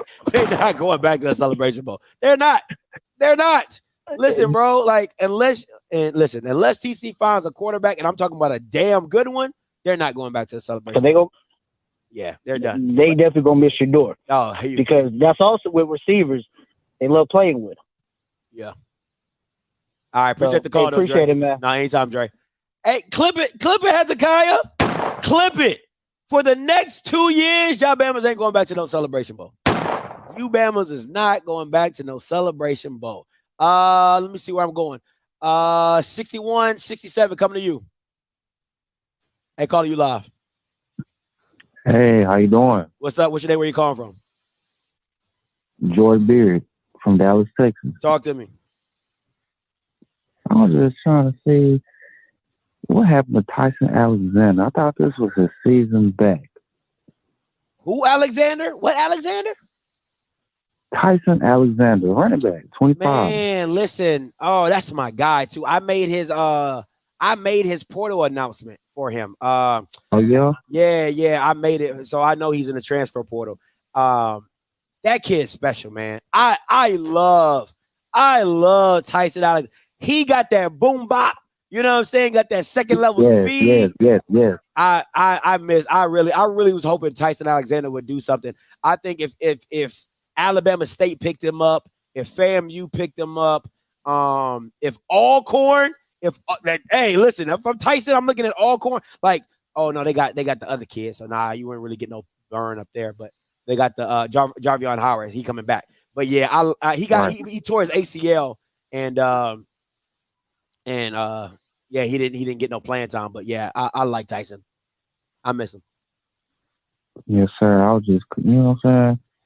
I think he would have did real good, you know? Nah, I think he would have been. I definitely think he would have been. I would have taken him over Santee Holmes. I ain't gonna lie to you that. I would have taken him over Santee. Right. I think he would have been a better running back than him, but man, yeah, that's it. But I appreciate the call though. All right. We got Merritt and Howe. Yeah, but Alexander.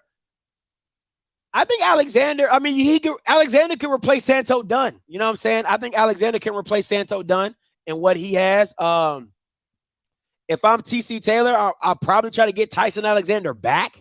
If that's not the case, who else needs a running back? Can't go to Grambling. If he went to Texas Southern, that wouldn't be too bad. You know, it's not too bad. Let me see. 3740 coming to you. Hey, calling you live. What's up, Scotty? What's good? What's your name? Where you calling What's up, Scotty? Yo, man, Scotty, man, I got to give you credit, bro. You played this thing perfectly by staying neutral, dog. Like, because a lot of people in this situation who've been on DEION bandwagon, and they're switching on right now, calling him a sellout. Come on. Disgusted by his move. When those views start dropping, we're going to say they're going to stay. We're going to say they're going to stay loyal to the culture. Or follow him to that PWI and cover him there to get the views back up and get that money. See, they're going to sell out for that PWI money too, man. Salute you. I'm out. Appreciate you, man. Appreciate you. To me, it's not even, I don't want to say neutral. I just think I was trying to be upfront. Like, all I was trying to do was give people the game, right? Like, when you can see, oh,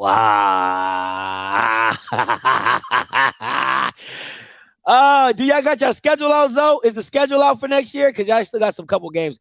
Well, I know y'all played this South Carolina State for the SWAC and MEAC. I'll give you 7-4. I give you, because you got Texas State, that's a loss. Without Shador, that's a damn loss. So you got, I know that's one loss right there. So undefeated is gone. Okay, undefeated is gone. I'll give you 7-4, 6-5. I think your ceiling is 7-4. I think your basement 5-6. I think y'all be 5-6. I think like that's your basement. So I think you'll be in between there. I think you'll be in there. You know what I'm saying? I think y'all be in the riff-raff of that. That's right. But 7-4 is as high as I can go. 7-4. Now, if your quarterback is legit, if your quarterback is nice,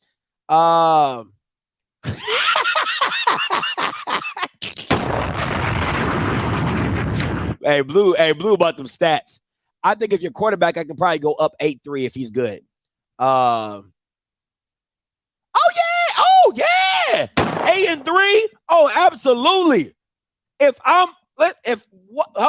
Listen, if I were 8-3, I'm taking the Colorado jank off. Oh yeah, 8-3.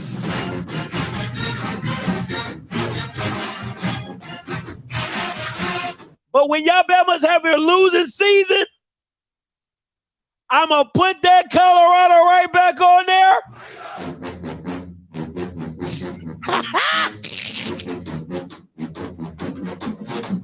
And then I'm going to hit you with the Baby, who is smack? Who is smack? Oh, man. I wake up motivated. I'm gonna put that Colorado right back over there, Jay, like that. But no, you're not beating Listen, you're not beating FAMU this year. That's probably the only game in the SWAC I won't bet because Bama's don't like to pay up. All right, I'm not betting. But y'all not. So you're losing to Texas State. You're going to lose to FAMU. That is a guarantee. They got a returning quarterback. Like, you're going to lose to FAMU. And they gonna want all the payback in the world. For the 2 years y'all been giving them the business at the Orange Blossom Classic, oh, they about to stomp on y'all. So those are 2 guaranteed losses right there.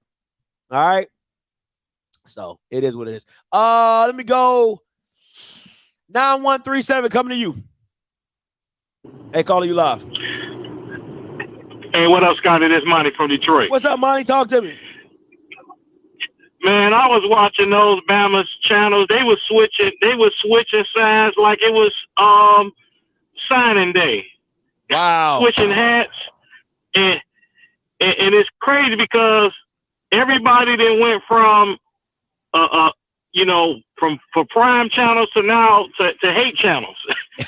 Everybody. I watched all these jokers switch. They was all hating. It was like they was against Scotty. Now they was using all Scotty points this whole weekend. And I said, then I probably said like, that's why I left y'all ninjas. Y'all niggas ain't loyal. You ain't loyal. So now, yeah. So, but like you said, you kept it neutral. You know what happened was they were just like being like Fox News or MSNBC, one side for the Democrats, one side for the Republicans, and they got it their own way. But like you said, now y'all got all them videos. Y'all got to take all them videos down. You know what y'all gonna do now? I mean, we watched the pregame show turn into the Colorado show in 1 week. I said, you got to be kidding me! Now this is crazy. You're talking about having no talent at all. I said, man, I want to know what Neely did to get that close to prime where you can switch from the pregame to the Colorado and say, yeah, we're going to be doing both. I'm like, okay, this is crazy now. Oh, man.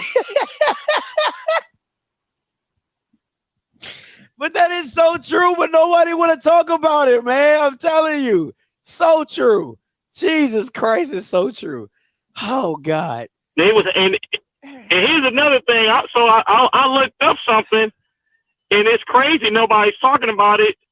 The SWAC is actually only one. They're 1-6 in the Celebration Bowl. Yeah. So DEION just really fit right in with the rest of the SWAC, and because Grambling was the only one to beat them, and that was what, a year after the Celebration Bowl started. So you say he a SWAC coach for real? Hey, that's when you go back and you look at the numbers. Alcorn got beat. Everybody was getting beat up by the MEAC. So, so one thing that I'm seeing here is maybe the SWAC is starting to be a little prima donna and the MEAC is more hungry. And another thing, you did see more unity because I heard all of the MEAC coaches was on North Carolina sideline, Buddy Pugh and all them rooting them on while all the SWAC guys was at the watch party waiting for DEION to lose. Yeah. Wait, listen, man. Everybody was waiting for that day, bro. Listen, everybody was waiting for that day.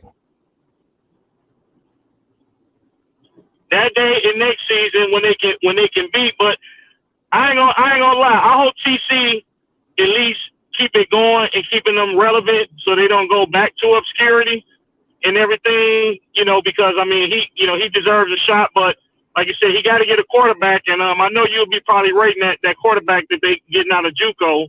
I haven't seen much on them yet, but it's going to be interesting to see, how they're going to do, or if they're going to try to get a quarterback from somewhere else. Yeah, they probably going to load up on the quarterback position, Monty. But, hey, man, I appreciate you for calling in, bro. You stupid, bro. You stupid. Yep. Hey, he ain't lying, though. Listen, like, but I ain't lying. But listen, I want people to understand this, right?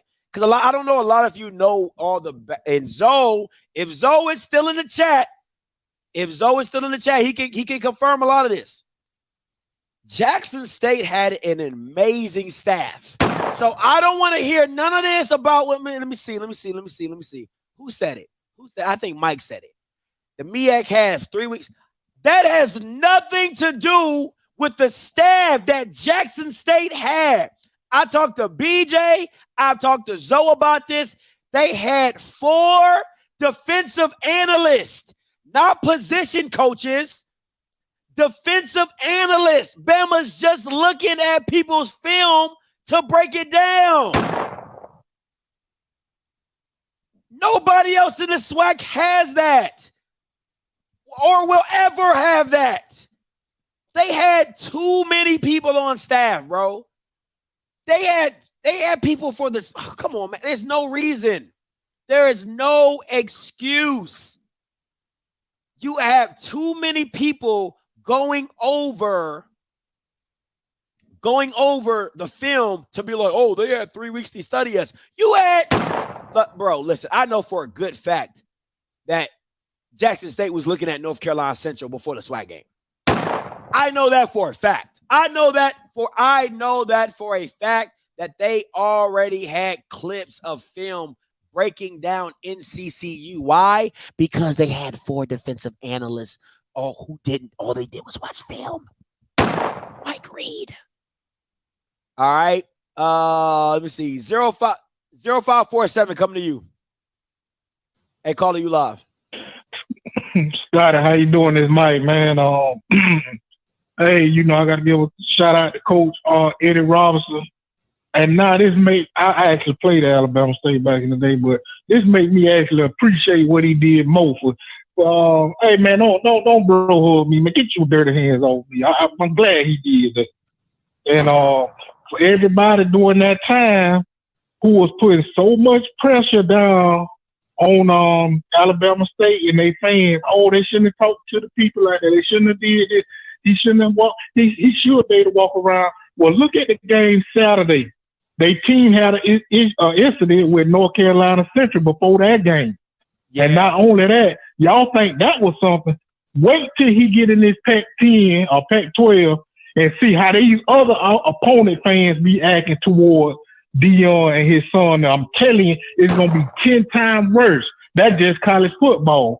And another thing, I really wish DEION would have did what Shador did and just thank the SWAC and appreciate A.D. Robinson in a sincere manner, in a sincere way, for bringing him into the SWAC and put him into the fold. Because this wouldn't have happened. I promise you, if he would have went to a Mercer or if he would have went to a Louisiana Tech, that wouldn't have happened. It had to happen at a school at HBCU, Jackson State. And these are people who gave him the opportunity, gave him the chance to stand up and do his thing, but he don't show no appreciation. My last thing, Scotty, you right. Fam, you is gonna put that bam down on him. Now, hey, Coach Eddie Robinson, y'all don't revoke my passes or nothing. Hey, it's all love for what I'm about to say. But I really do see FAMU winning the SWAC this year.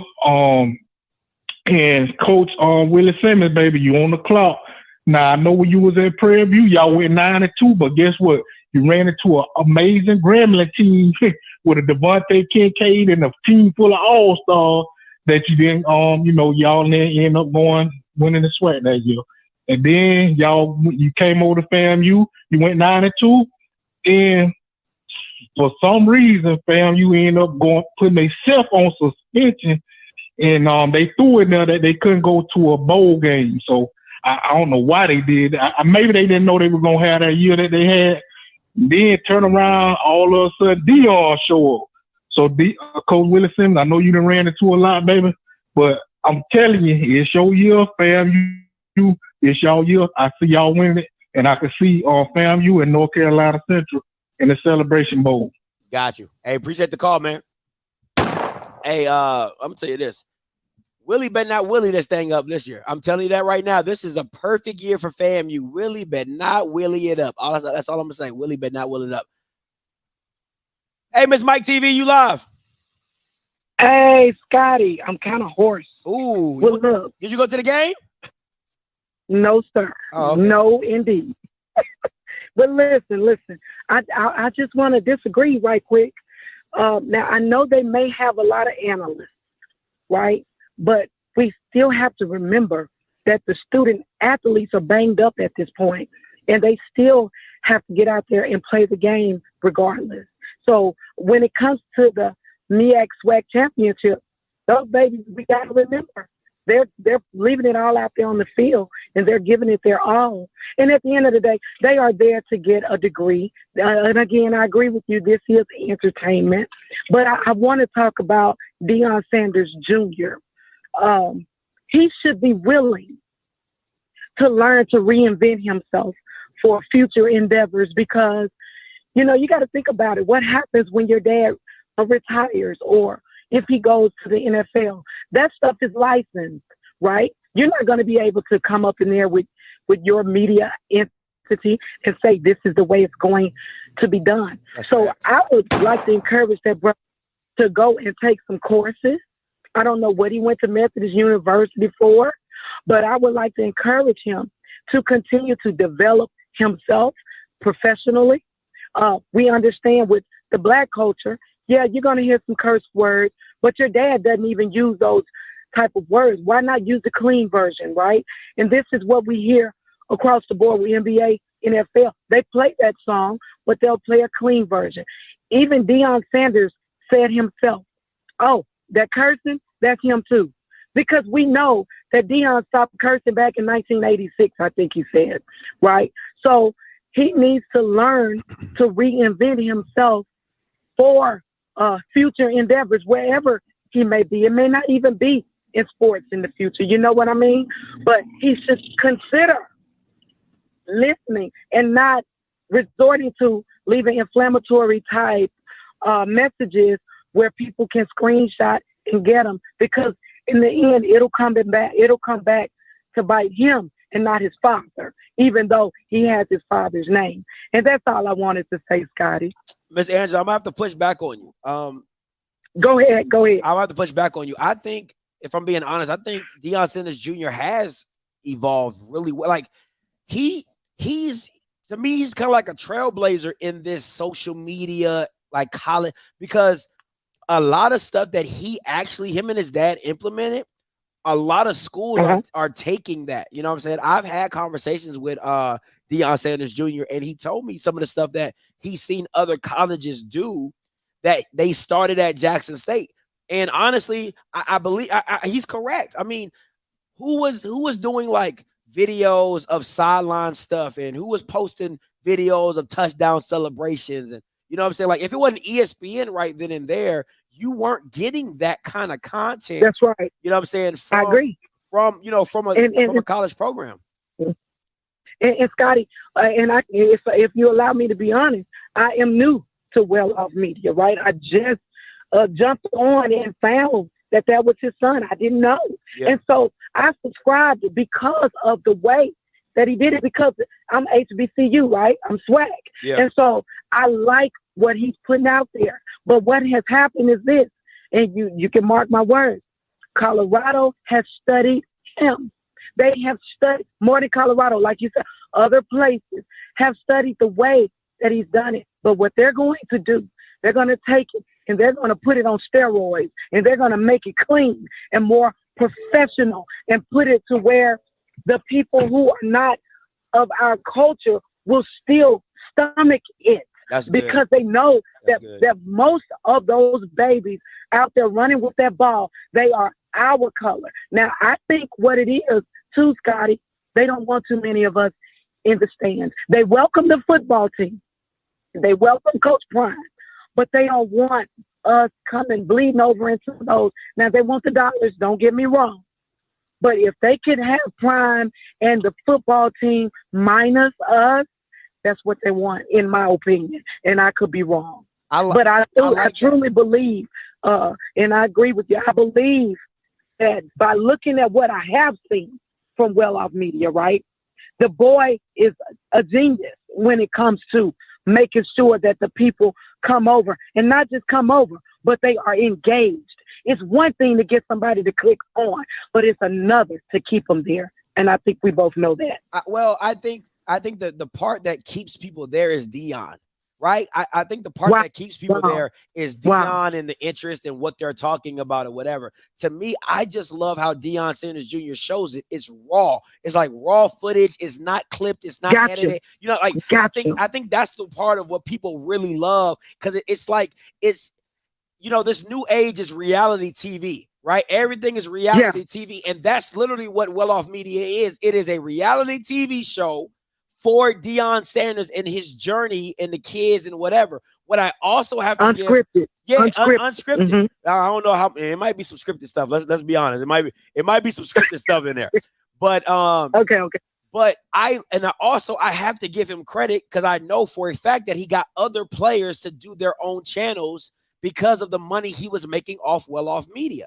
You know what I'm saying? So it's him being a role model and kind of like a consultant for the players as well, to be like, yo, you see these other channels making money off your clips and your highlights, and do it for yourself. It's your image, it's your NIL. You can, and if you go to Travis Hunter channel, he gets like 1 million views, just him and his girlfriend talking about Halloween.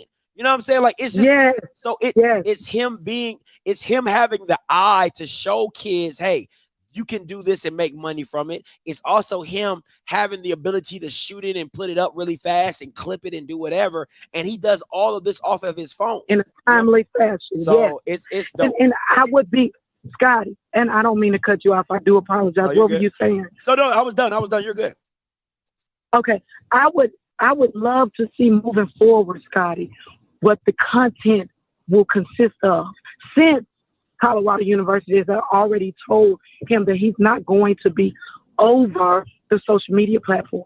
I want to see what Well Off is going to do now. Not only just Well Off, but we got other platforms who have built their success around talking about Jackson State University, right? Yeah. So HBCU game day, what are you going to do now? Scotty, when I was listening to that press conference, that post-press conference, I never heard news reporters sound so upset and disappointed when they asked questions.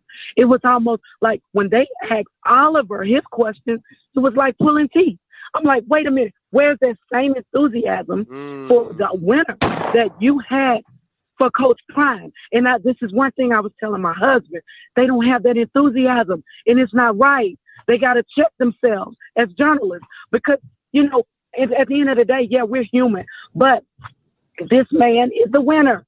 So why not tell him congratulations and say, hey, you did a good job. They didn't even frame their questions up, starting off by saying, congratulations, you did a great job out there. Maybe one or two, but the rest of them sound so disappointed and defeated, you know.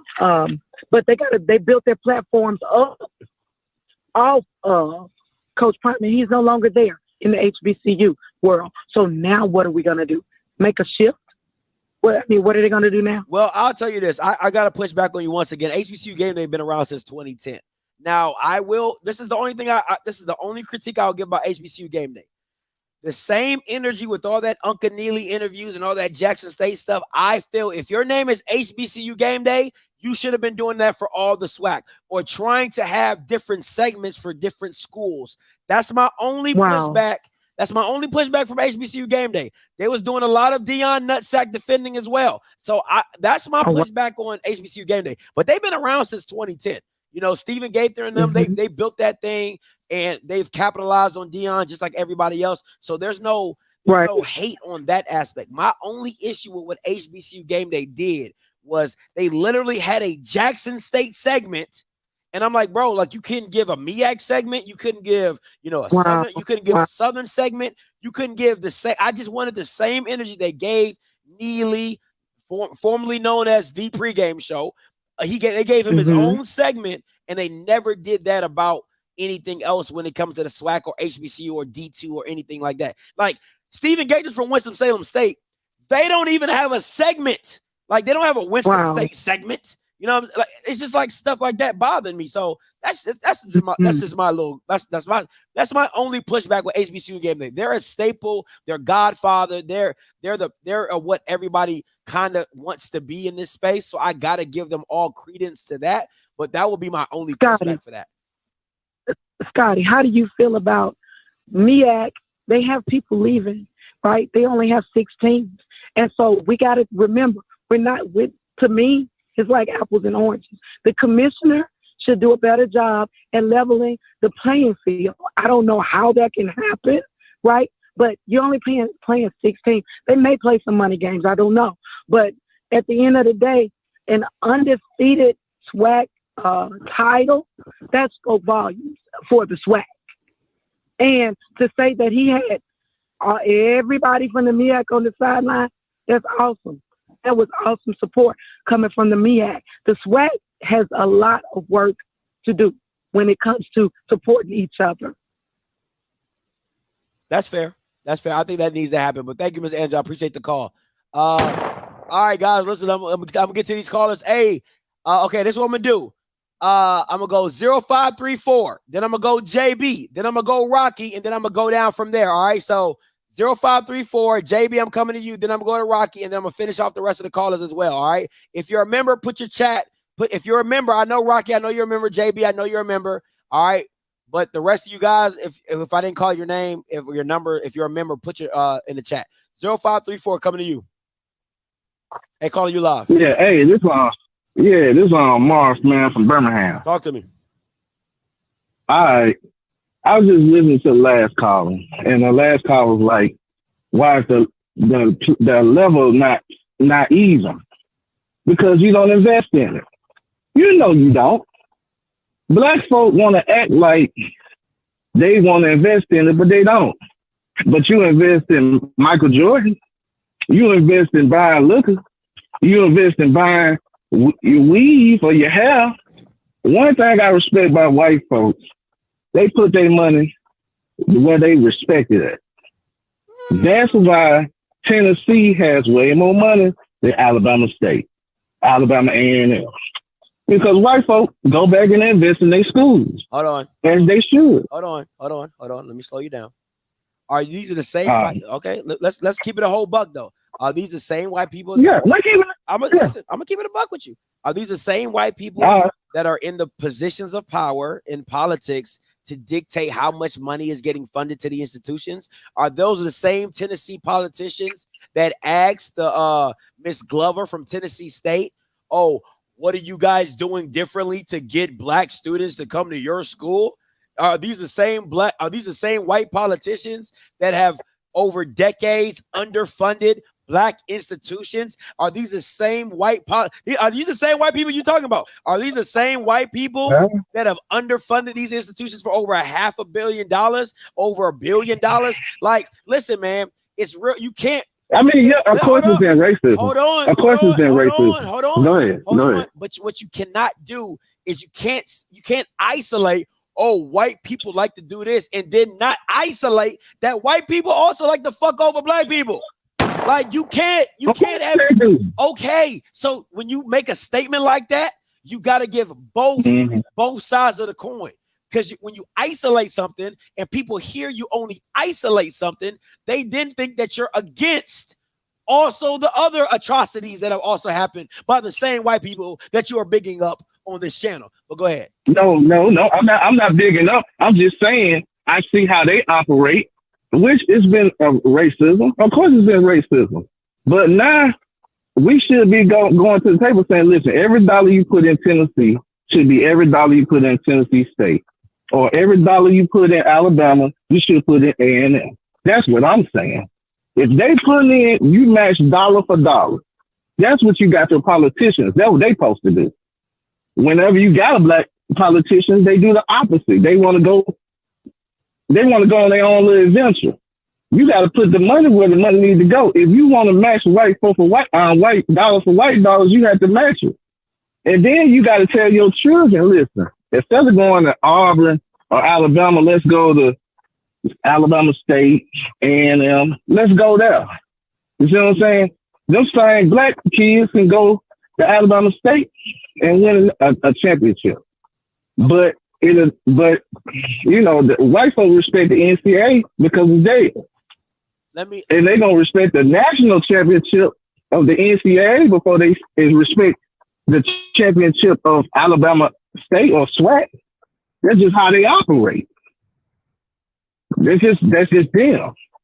You know what I'm saying? It ain't our fault. No, it ain't our fault. But right now we should be able to try to fix it. That's what I'm saying. Or at least try. Hello, go ahead. Hold on. Let me see. Okay. So let me ask you this. Do you know when LSU was founded?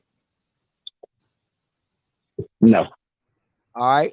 I just looked it up. LSU was founded in 1860, right? Southern University was founded in 1880. Both of these are state institutions. Have you ever driven around LSU? No, I'm not from LSU. Okay. I've driven around LSU and I've driven around Southern University. For a school that has only been 20 years older than Southern University, they look like they've been around 300 years before Southern University. They have things that it made me mad driving around LSU because I'm thinking like, bro, you're both state institutions. You're literally 20 minutes down the road and it looks night and day compared. And one's not private and one's a public. They're both public institutions. So somebody's going to have to make that make sense to me. Oh, you know what makes like if you really think about this, the civil rights movement has been around. Civil rights started like the movement with Martin Luther King, 50s, 60s, right? My mom was born 1955. Martin Luther King and all that civil rights stuff was 1960.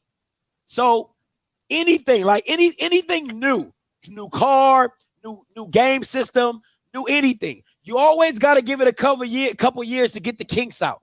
Civil rights, new or not, you can't even count the first 10 years because they trying to revert everything. The first 10 years, you can't even really count that. So let's start in the 1980s. So 1980s is really when you start to see black people come into their own and start doing their stuff, right, on a mass scale. So you're talking 40 years. You're talking 40 years. And that's me with a high number. Because there's still atrocities. There's still things that were going on. So you're literally talking, if we're being really honest, you might be talking 30 years of just legit black excellence being shown, being put on public platforms, giving all the stuff they're supposed to be given, and they're still not given the stuff they're supposed to be given. And we in 2022. So you're talking about you gotta see it in the totality of the system. Like you're talking literally 30 to 40 years of black people starting the race. Like imagine, I just want you to imagine. All right, I'm gonna say this, I'm gonna let you go. I want you to imagine. I want you to imagine that you start a race. You're supposed to run a mile, and the person beside you has already ran 4 laps. He's already ran 4 laps. The race is over. And then they say, go. Well, and then they say, go. And then you tell me how you're supposed to do that. Appreciate the call. Listen, man. I'm not, you guys know me. You know I'm always going to be like, you got to do better. Black people have to do better in understanding what they got, making the best of what they got, and doing it from there. But you can't also just turn a blind eye to literally 30 to 40 years is when you're actually given the baton to run with it. You gotta see both sides of the spectrum. You gotta see both sides of the spectrum. LSU was started in 1860. Southern was started in 1880. And the campus looks like the campuses look night and day. It looks like LSU looks like an institution that's been around for 200 freaking years, right? Southern looks like a university that was started 30 years ago. It's not the same. It's not the same. All right, JB, coming to you. Hey, you live, JB. Hey, Scotty. Thank you for taking. Okay, we're still on my thunder a little bit because I have my points I written down what I was going to discuss. That last caller kind of disrupted my chain of thought a little bit. Before I get to my main points, I just want to say something. And for everyone who actually watched all 3 FCS games this weekend, this was the best FCS game of the weekend, hands down. We talked so many times about HBCUs having the culture, HBCUs having the branding and the following. We always talked about the player game on the field had to catch up. This game this past weekend is what all of our schools should be striving to. So definitely give props to both JSU and to North Carolina Central for giving us a product that was very, very well deserved and something that we have been missing for years. Now, let me get to my 3 main points. First of all, with all of the players transferring from Jackson, I'm seeing like 22 players have entered the transfer portal. I'm really concerned about what that APR is going to look like in a few years. Jesus. Oh, JB, you just dropped the bomb. Oh, you just dropped the bomb. That could be ugly. That could be seriously, seriously ugly. So stay tuned on that for the next few years. Second thing, and this is a comment that I saw in the chat earlier and something that always gets addressed to me when I call in. Why are we talking about JSU? Why don't you talk about your own school, etc.? Okay, first of all, you guys wanted this attention because I was going to call in tonight on the Afterglow show and do this, but I'm not sure if I'll be available tonight, so I just wanted to call it in now. JSU wanted these props. JSU wanted this attention. You wanted to be on the same level, on the same platform as the P5 school. You wanted your coach to have the same attention that a Nick Saban had, a Dabo Swinney had, a Jim Harbaugh had. Ladies and gentlemen, this is what comes with that attention. You want to be known as a national brand. You are the same ones in these FCS groups talking about we're the biggest brand in the country. Well, check this out. This is what comes with being the biggest brand in the country. Everything gets discussed. I think some people would coin the term, ain't no fun with the rabbit's got the gun. Now the rabbit really has the gun. And now you have to deal with all this energy that you've been giving up for the last almost 3 years, talking about y'all going FBS, y'all going to the Big 12, y'all going to beat Bama, we should get a second bowl game. Where's that conversation now? No one's saying any of that stuff because it was all tied to one coach. And by the way, this is the same coach that myself, you, and other people said for a while he was going to leave very, very soon. but we were called all kind of coons, hating on HBCU success, and all that other stuff. Finally, let me speak about the comments they're talking about the weeks to prepare. And for all the people who are in the chat, and Mr. Campbell knows this too, he's in the chat as well. The FCS playoffs expanded, only one double, now FCS playoffs expanded, I believe, after the 97 or 98 season. And the end of the regular season was moved back 1 week. So they could accommodate the playoffs moving. Only one conference decided not to move. That was the SWAC. The SWAC wanted to keep playing its games on Thanksgiving weekend. Once again, my alma mater is Florida Classic. Florida Classic used to be on Thanksgiving weekend. Guess what? It got moved back a week. And being in the band, I was happy because that means I didn't have to go and spend my Thanksgiving weekend practicing for a halftime show. So I was cool with that. However, he wanted this. Now, the SWAC also chose to extend its regular season by adding a championship game. The SWAC wanted to be the only FCS conference with a championship game because you want to be like the P5 schools. So you're playing games 2 weeks after the FCS official regular season has ended. And now you're complaining about having shortage time. SWAC, let me explain something. You made this mess. You want it to be like everyone else. You want to be able to say, hey, look at us, we got our own championship game. Hey, look at us, we're on TV. Hey, look at us, we got this money. Now you're at a Celebration Bowl because you wanted one more game and you can't win it.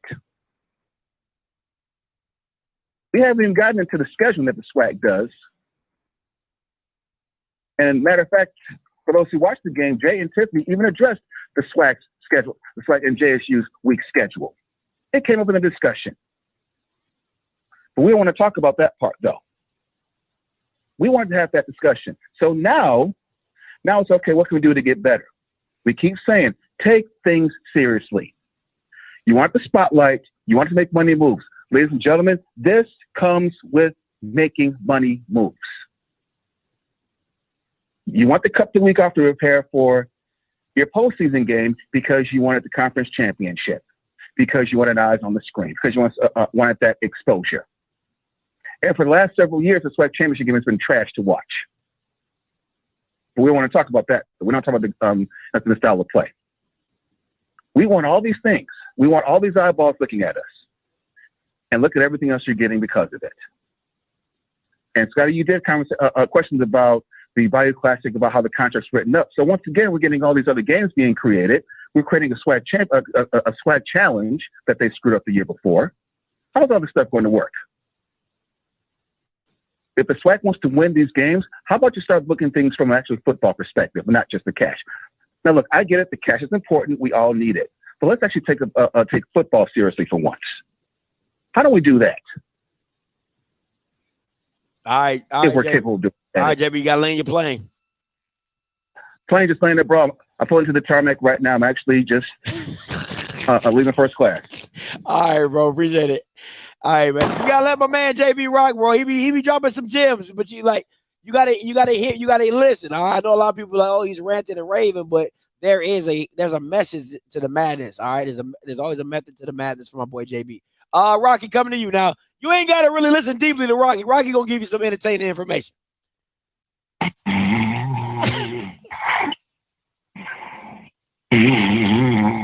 Hey, bro.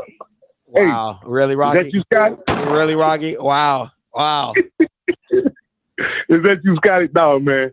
Hey, Scotty, I'm called. First off, I'm gonna send my transcript to you this evening, and I need you to put about 3 history hours on my transcript. That'll give me 14 college credits total. So make sure you do that because you gave a history lesson here earlier, and I appreciate that.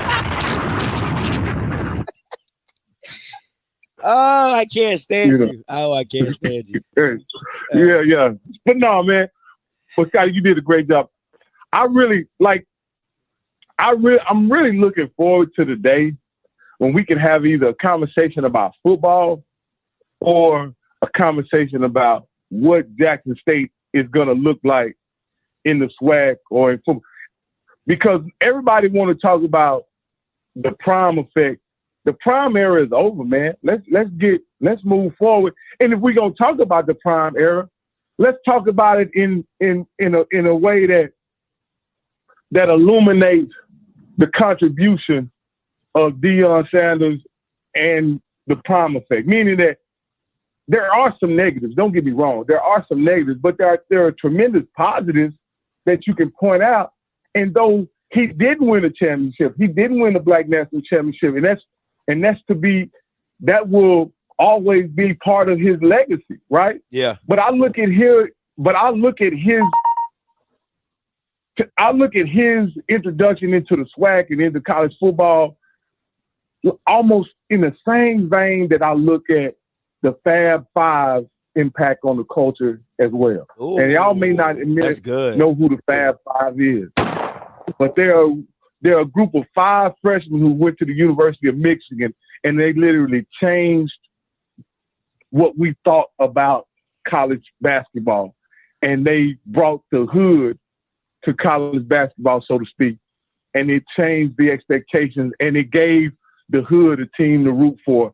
And those young men behaved like the same young men that was in our neighborhood, whereas that had never been done before. And so they embraced the culture, we embraced them, and they will ever be remembered in the lore of the culture, not because they won championships, because they won the moment. Like, they really won the moment. You don't even remember the teams that beat them in the championship. You remember them because of their impact. And that's what I really think about Coach Prime.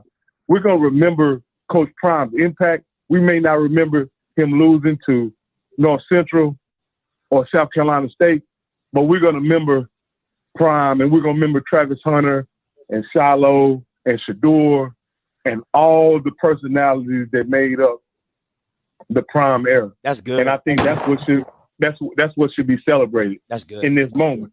But because Jackson State cannot replicate what happened these past 2.5 years, and they shouldn't try to replicate it. They should try to build off of it and continue a great legacy. Southern and Mississippi Valley and all those other schools, they shouldn't try to replicate what happened at Jackson State this last 2.5 years. They should go ahead and build their brands and do what they do, man. But this been a great 2 years, 2.5 years. It brought me into HBCU football, and it was a transition for me because I was used to the football being the main thing when you talk about sports, and it's all the other stuff that's part of the culture that you guys try to inject into the football. For about 1.5 years, I resented that. I was like, man, why we got to talk about bands? You know what I mean? But I understand. I still don't want to talk about bands, but I do understand why bands are important in the culture, why some people lean into the bands, right?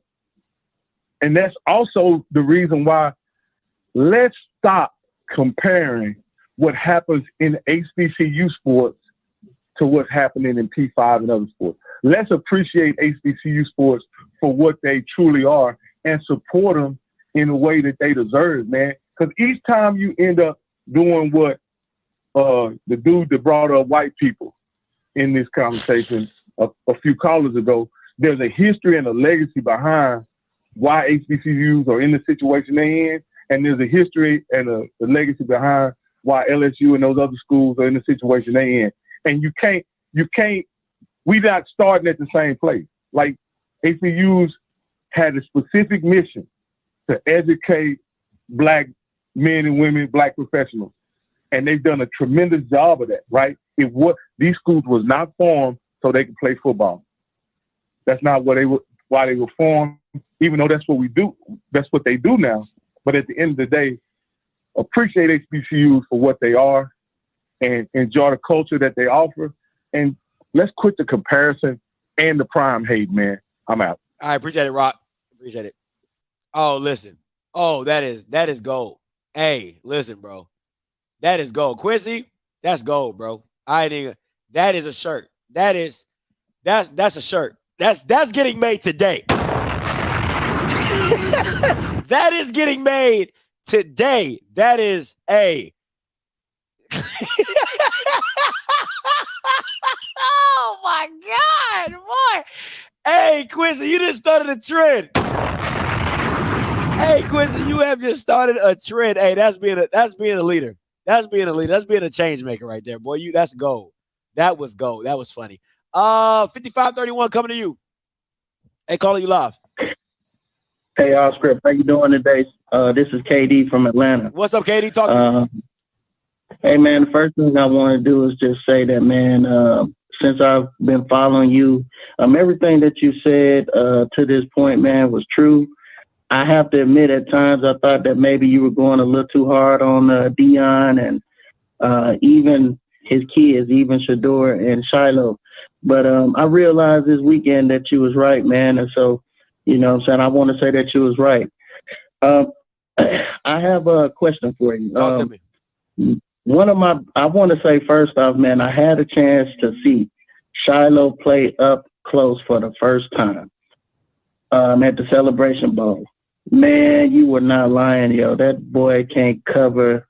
Man, I do not think that I don't know how he even got a scholarship, bro. I really feel like he's playing out of position. He probably should be like a linebacker or something like that. But he's not that good at coverage. I felt like NCC was just, they were picking on him in the third quarter. He just can't cover, yo. Shador, I felt like he held the ball too long at times. He played a good game, but at key points of the game, man, he held the ball too long, caused his team field position. But I want to also ask you, have you ever considered possibly going doing a show where you do interviews with the different presidents of the schools? Just because you brought up so many valid points this year about contracts and stuff like that. I'd be sitting up thinking to myself, like, man, these people can't possibly agree with some of these contract things that with the commissioner selling to them. I'm like, are they really that clueless, or are they just old school or not?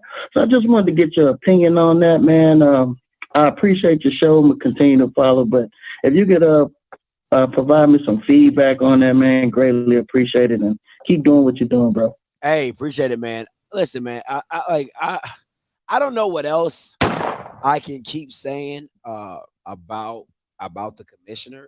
Listen, man, you guys are gonna have to just see it for yourself, like, because at some point in time, once again, it's just gonna come off as hate.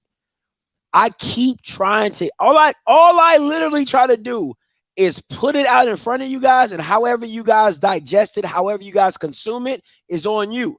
But then, like KD from Atlanta, hey, Scotty, you know, I thought you, but hey, you was right. I'm not, and it's not even about being right. I mean, it's a little bit about being right. It's a little bit about being right, but it's not always about being right. But I mean, it is about being right, but it's not always for me, even though I like being right. It's just trying to get everybody to think outside of the box, think outside of your parameters, and question stuff. I am a questioner, right? That's why I didn't last in the military for too long. The sergeant be like, Scotty, or they be like, Scott, go cut the grass with scissors. I'm like, why? We got a lawnmower right there. That's me. That's just my nature. That's who I am, right? That's how my mom raised me, is to challenge the status quo, challenge the narrative. Why are you, my mom used to always say, why did you do that? And I don't know is not a reason. I don't know is not an excuse. Why? You know what I'm saying? That's just how it was for me. So that's how I look at life, right? I'm like, why would you do that? It's just natural. All right, it's just natural. 9935 coming to you. Hey, calling you live.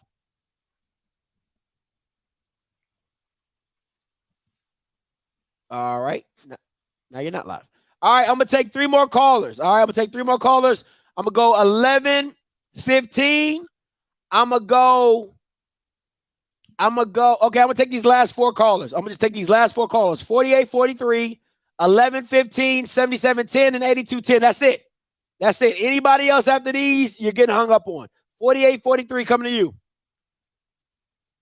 Hey, caller, you live. Hey, Scotty, how you doing? What's up, man? What's your name? Where you calling from? Michael calling from Charlotte, North Carolina. I got you. All right, go ahead.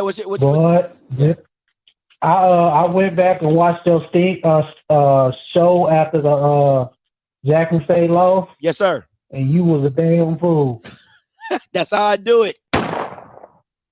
And my thing is, like, you gave Jackson State 8-4. Like, I don't even see them winning 8 games. Yeah, I think yeah, I agree with you. The more people that's leaving, that number's coming down for me because you just don't have to. Yeah, because I think they lost at least like 15 kids on defense alone. Yeah, absolutely. And then you haven't even accounted like the 10 that Deion said he was taking with him. Like, I just don't know what Jackson State go from here. Yeah, I agree. No, I agree with you. And my thing is, I really think Deion, you know what I'm saying, cost this team the game by not playing NYLES GADDY, because you would literally allow Central's offensive line to go one-on-one with your defensive line. And my thing was, I think Central went into the game with 2 games. The conference has been locked. GADDY wasn't playing. That's when they really turned it up. Because when NYLES GADDY plays, like, you really have to account for him, like, and you just allowed them to go one-on-one with your defensive line, knowing you was already short-handed. Absolutely. And you know what I'm saying? And I just don't hope, you know what I'm saying? I hope he don't take that shit to Colorado, because it ain't gonna last too goddamn long. I agree. You know what I'm saying?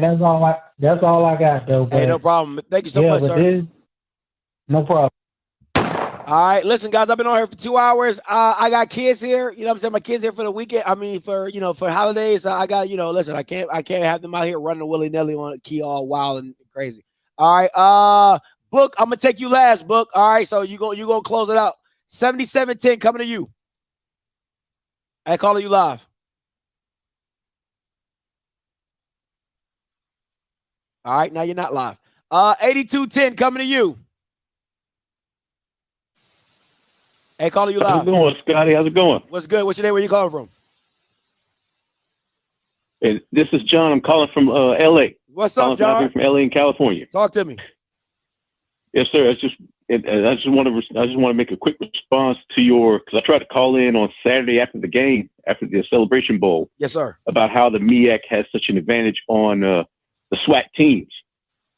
And of course, we all know Jackson State has a weak schedule this year. 2 things that really stood out in the last several years. MEAC has superior quarterback play and line play. Okay. And that's where the SWAC is lacking. And now, as far as skill positions, I may give a slight advantage to the SWAC. But as far as up front, as far as the trenches and quarterback play, yeah, that's the MEAC. And the SWAC has some, and SWAC's going to have to keep up. And this is where I say, and this is where, like, going in next year, Florida A&M will probably, if they get it together next year, they have the best chance out of any SWAC team last several years up in the MEAC, because they were in the MEAC and they know the formula. Absolutely. Okay?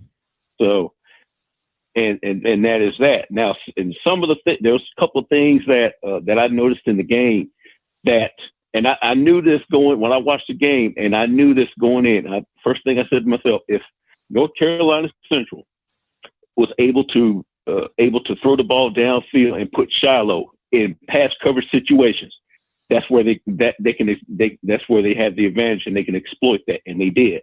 Because I don't know if you know this, Scotty. You probably watch a lot of film on this.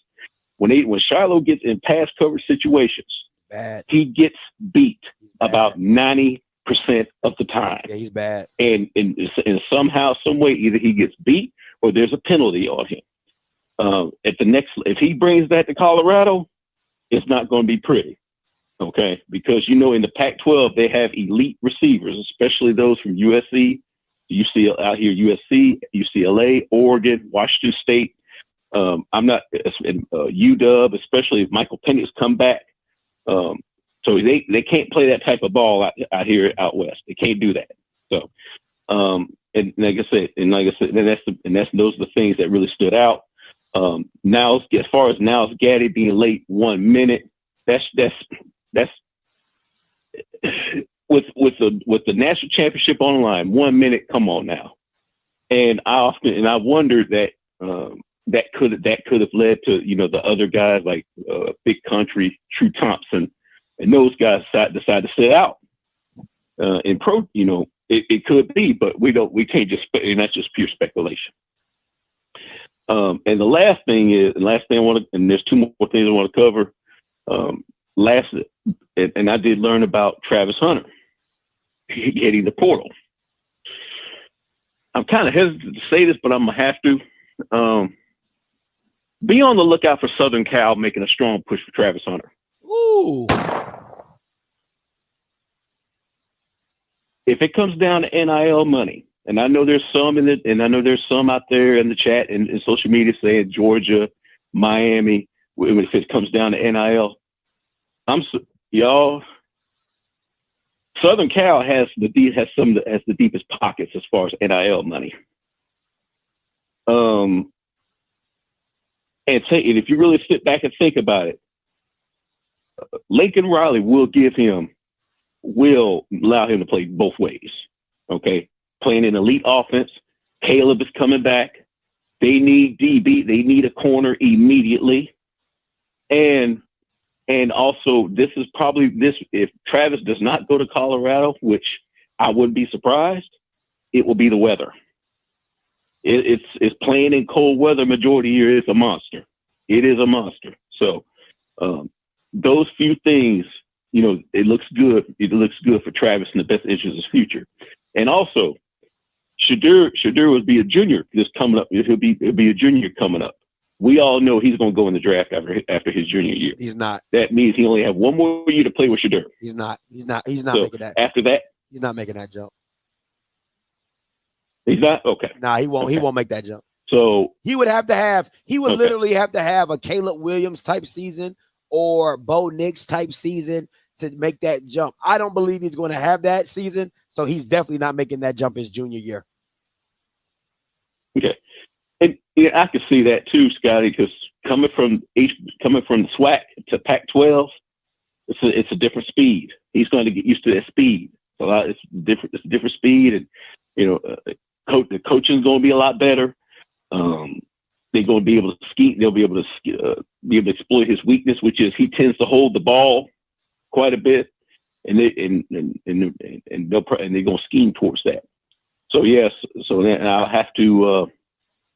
So just be on the lookout for Southern Cal for Travis Hunter. But I still say he's going to Colorado, but USC is a dark horse.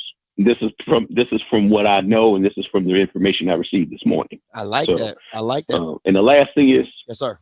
And the last thing is, Scotty, keep doing what you're doing. I mean, keep doing what you're doing. I started tuning into you when Jackson State started becoming hot. And people may call you a hater, but you are unbiased. One thing I can say, you are unbiased. Thank you, sir. And you're fair, and your assessments are fair. I will give you that. So, other than that, you take it easy. You take it easy. I want to make sure you get these other callers in so you can spend time with your family. All right, thank you, sir. I appreciate that. I know this for a fact too, Miss Coleman. You're absolutely correct. I know that from some sources that I was told from the team that they said they had to talk Aubrey Miller into playing that game.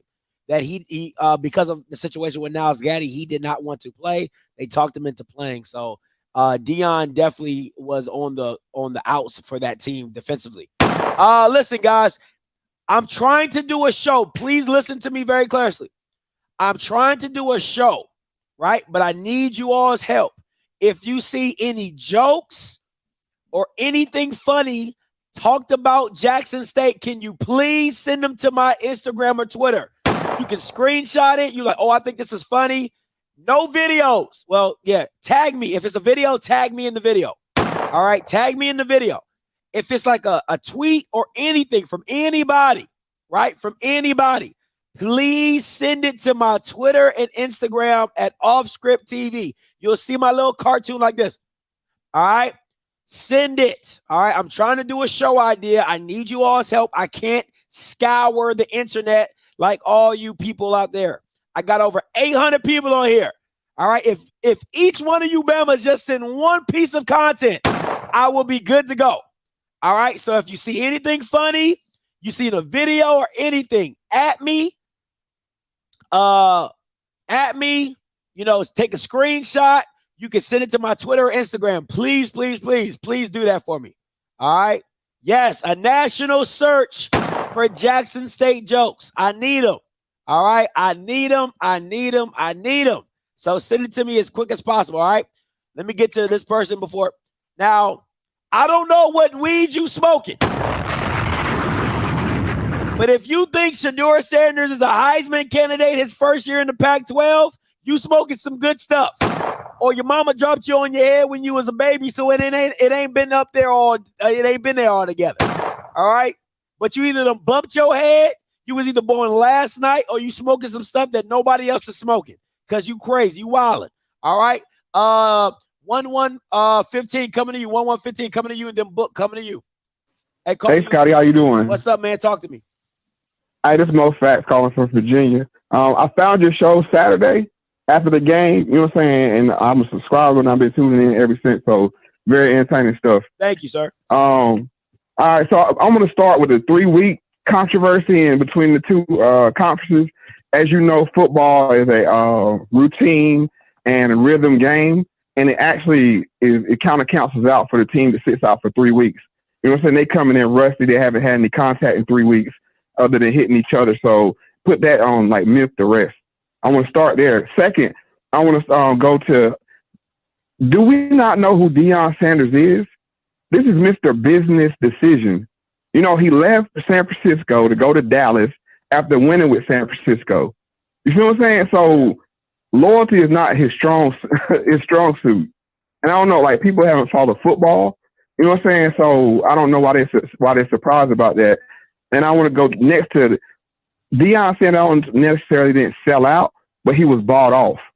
And the reason why he was bought off is he was being effective as breaking the system of bringing black players to black universities. And as you know, in college sports, it's all about talent. And you got to understand, University of Colorado and Nike have a long history together, a very long history. Like the last caller said, it's all about the NIL money. They didn't want to have the HBCUs as, you know what I'm saying, tapping into that pool. And the reason why I know that is Nick Saban took a swipe at Deion Sanders about the $1 million player that, you know, that supposedly Jackson State had down there. And that lets you know, you know what I'm saying, it's all about talent pool. They didn't want these black players going to these HBCUs. And to continue on, look where they took Deion Sanders to. They took him to the coldest, whitest place in America. These players from the South is not where, you know what I'm saying, that's the football belt, is not want to go play. The Florida boys and Georgia boys and Louisiana boys is not want to go to Colorado and play in that cold weather. And one thing I heard anybody talk about is the high elevation. High elevation, you know what I'm saying, has an effect on athletes, especially high-level athletes. You've seen some pro players actually have health issues, you know what I'm saying, due to the high elevation. And I don't think Deion Sanders is going to be able to get that same level of talent to come to a bottom team like University of Colorado and in an advantageous place like that. No, you know. So and then go ahead. Yeah, I agree with you. I think Ryan Clark couldn't play at Denver because of the elevation. He couldn't even play at Denver. I think he had a spleen issue or something like that. So right. Yeah. So and then I just want to go to people talking about like Jackson State and HBCUs can't build big programs like that. I like to point them to App State. Appalachian State University built a team that was a similar size, similar school, you know what I'm saying, as Jackson State, and they went on to beat Michigan. One of the biggest schools in college sport history. So if we start putting our money into ourselves, our attention, I tuned into the game Saturday, if everybody would watch the game like that, then it would get add revenue, and these schools would grow. And the reason why I know that, I grew up watching BET when it was still black owned, and black college football used to be on it every Saturday. And we would tune in to watch the bands, let's just be honest. But the eyeballs were still there on the team. So it's on us to continue to watch, you know what I'm saying, HBCU football. And just going back to one more thing, how people saying, we being hard on Deion, this is sports. People burn jerseys when players leave their team. Look at LeBron. LeBron built the same kind of following in Cleveland, saying, y'all are witnesses. I'm here to bring it home. And when he left, what did he get? KD got the same thing when he left Oklahoma City. So this is not something special to Deion, but Deion came in with that God complex too, like, God sent me here. You know what I'm saying? And the whole point was to bring our boys to these schools. And the thing is, it's bigger than just the sports. In college is where they meet their agents, where they meet their lawyers, where they meet, you're saying, their press people. I know this for sure. Go ahead. No, you preaching. God say, come on, you preaching. You preaching. Go ahead. No, I'm saying, so that, because I know Rasheed Wallace personally. He met his roommate was ended up being saying one of his people in his entourage. And I finally just want to make this point about college sports. Anything that benefits black people, they're gonna come up with a rule to destroy it. And I point you to the Rich Paul rule. When Rich Paul started upsetting the status quo on agents, they created that rule saying, oh, you got to have a college degree, you know what I'm saying, to be an agent. Luckily, LeBron James used his power and influence to get the rule overturned, but it just goes to show you anything, even the one and done rule, they didn't want these kids skipping over school, you know what I'm saying, to go ahead. No, you preaching. I said, come on, you preaching. My bad. Go ahead. No, I'm saying, so yeah, the one and done rule was to say, LeBron got away, we ain't gonna have no more of that. Zion Williamson is gonna have to be routed, the dude tied to this predominantly white institution, so we can get, you know what I'm saying, revenue, and also they'll browbeat him to put money back into the school. And one thing we could do to solve this problem, they showed us on Blindside. We got to start taking these kids into our home early on. You know, people don't pay attention to what was really going in that movie, and a lot of that was fictitious. But that family took him in so they could route him to, you know what I'm saying, to their alma mater. So, I mean, we got to pay attention to what's going on here. And the one last thing is Brett Favre. Look at Brett Favre. He got $4 million for a volleyball stadium in the same state that has dirty water and where Jackson State is. Our athletes have to start putting pressure on politicians to route money our way. You know what I'm saying? Every year, the HBCU president got to go beg for money from the government. But we throw our vote. You know what I'm saying? I'm not getting political. I'm just saying we need to start, what power we do have, we got to leverage it. And it starts with athletics. Hey, it is what it is. So we have the intellectual property, i.e. the genetics to be successful in sports. Now we got to start monetizing that. And I'll land my plane. Appreciate you saying, giving you a platform, hey, brother. bro. Hey, listen, for somebody that only been watching the channel since the weekend, bro, you coming here with some gems, boy. You are good to go on these call lines, my boy. You are good to go. All right, man. Appreciate the call, bro. I'm holler at you. All right, peace. All right, man. Yo, hey, for a newbie, hey, he came in. That boy came in swinging for a newbie. He said, hey, first time caller, short time listener. Let me give you some of these jewels real quick, Scotty. All right, Book, coming to you. What's up, Book? Not much, man. Hey, look, appreciate the show. Great as always. To all the Gas State fans, new and old and all of that, whatever this is going on with this young man, you know, the tight end, I don't know what y'all used to, but the culture that I'm from with Jackson State, I mean, we don't do that. You know, Nick Saban, I'm not even a Nick Saban fan, but that rant that he went off on the, you know, reporters and the fans was classic. It is appropriate right now. Before those kids got here, we were 3-8. Now you sending threats to a kid because we lost a championship game on the last play. Come on. Like, get the hell up out of here. Man, come on, man. You act like the boy didn't want to catch the ball. You know what I'm saying? Like, it's a sport. It is what it is. It's been a long time since I've been at a game with the atmosphere like that, the band like that, and it was just that good, man. You know, if nobody left after halftime, everybody's in the seat, people crying in the stands afterwards. You know, my kids crying. It was kind of like I was when I was little, right? You know, the summer gonna suck as far as they're concerned until the next kickoff. Hey man, but that's how it is. You know, it's cool. Yeah, I'm with. It's been a while since we had that, Scotty. You know what I'm saying? Yeah. Don't ruin it. You know, souring it because you know, like who raised you? You know what I'm saying? Facts. And you know, as far as people say the culture, I'm sorry, I was talking. No, I said facts. You good? No, you good. Book, go ahead. Okay. Yeah, no. As far as the culture, you know, the culture is, you know, supposed to be anyway. We treat each other right, and you can always come home. So when did it get to be a bad thing for people to exercise their ability to go elsewhere and do well? You know what I'm saying? If these kids want to transfer out for whatever reason they want to do, let them go. When they get there and it ain't what they thought it was, depending on how you treat them, you want them to feel like they can always come back. You know what I'm saying? Mm-hmm. So, you know, just people need to have a little bit of foresight. And then just going on the TC. Hey, you know, this is the area right now. This is the era right now with TC. If the team takes on the coach's character and persona, team's gonna be two things. They're gonna be resilient and they're gonna be adaptive, right? And the one thing that TC always did, whether he was a college player or assistant coach, TC's a winner, right? So we just got to win the Celebration Bowl, and he's done a couple of those. And I think he won one of those, right? So, hey, man, we all right. As far as I'm concerned, we're gonna be all right. I think we might be 8-3, 7-4 next year. Because people forgetting, acting like Jackson State never ran through SWAC before. So just a little bit of history. The only team in the SWAC that's got a dominant record over Jackson State is Grambling State University. Everybody else is within 5 games of, whether we on top of them or a little bit leading like we're Southern, right? If you Alabama State, we got you by like 20. If you Alcorn State, we still got you by 15 games. Prairie View, I can't even math that high, right? So all the rest of y'all can calm down. The Tigers are back. Right? The only team outside the SWAC that's got a dominant record on us is Tennessee State. So I don't know what y'all new folks think this is, but the Blue Bengals is back, baby. I'll say the rest of that stuff for the after-go show.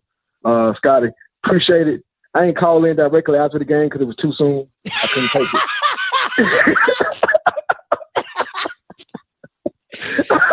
Oh man! Well, it was cold outside. I was punching in the air. You know what I'm saying? I had to calm down. Take my wife on a nice date. You know, we enjoyed the city and whatnot. But it was a great game, great weekend, man. I ain't gonna lie to you. It was a great game, great weekend. It didn't turn out like we wanted to, but it was great. And look, big up to Trey Oliver. Hey man, that damn fake punt. When they did that fake punt, I was like, that was game changer. Hey man, that fake punt, and then you come out that fake punt, and I'm like, why are we going for 2? Why does this Bama? What, like, you take the point, like the game, the way the game felt, there was no need. We were not imposing our will on that, right? But it was obvious that they really they couldn't stop Shador. I give Shador props. That was the best game I've seen him play, man, in a very long time. Ooh, that boy was on in a very long time. Yeah, he was on one. You know what I'm saying? Wherever he go, you know, when he go into, you know, if he goes to the NFL or whatever, I hope he does well. It won't say Jackson State behind it, but, you know, we always attach ourselves to him.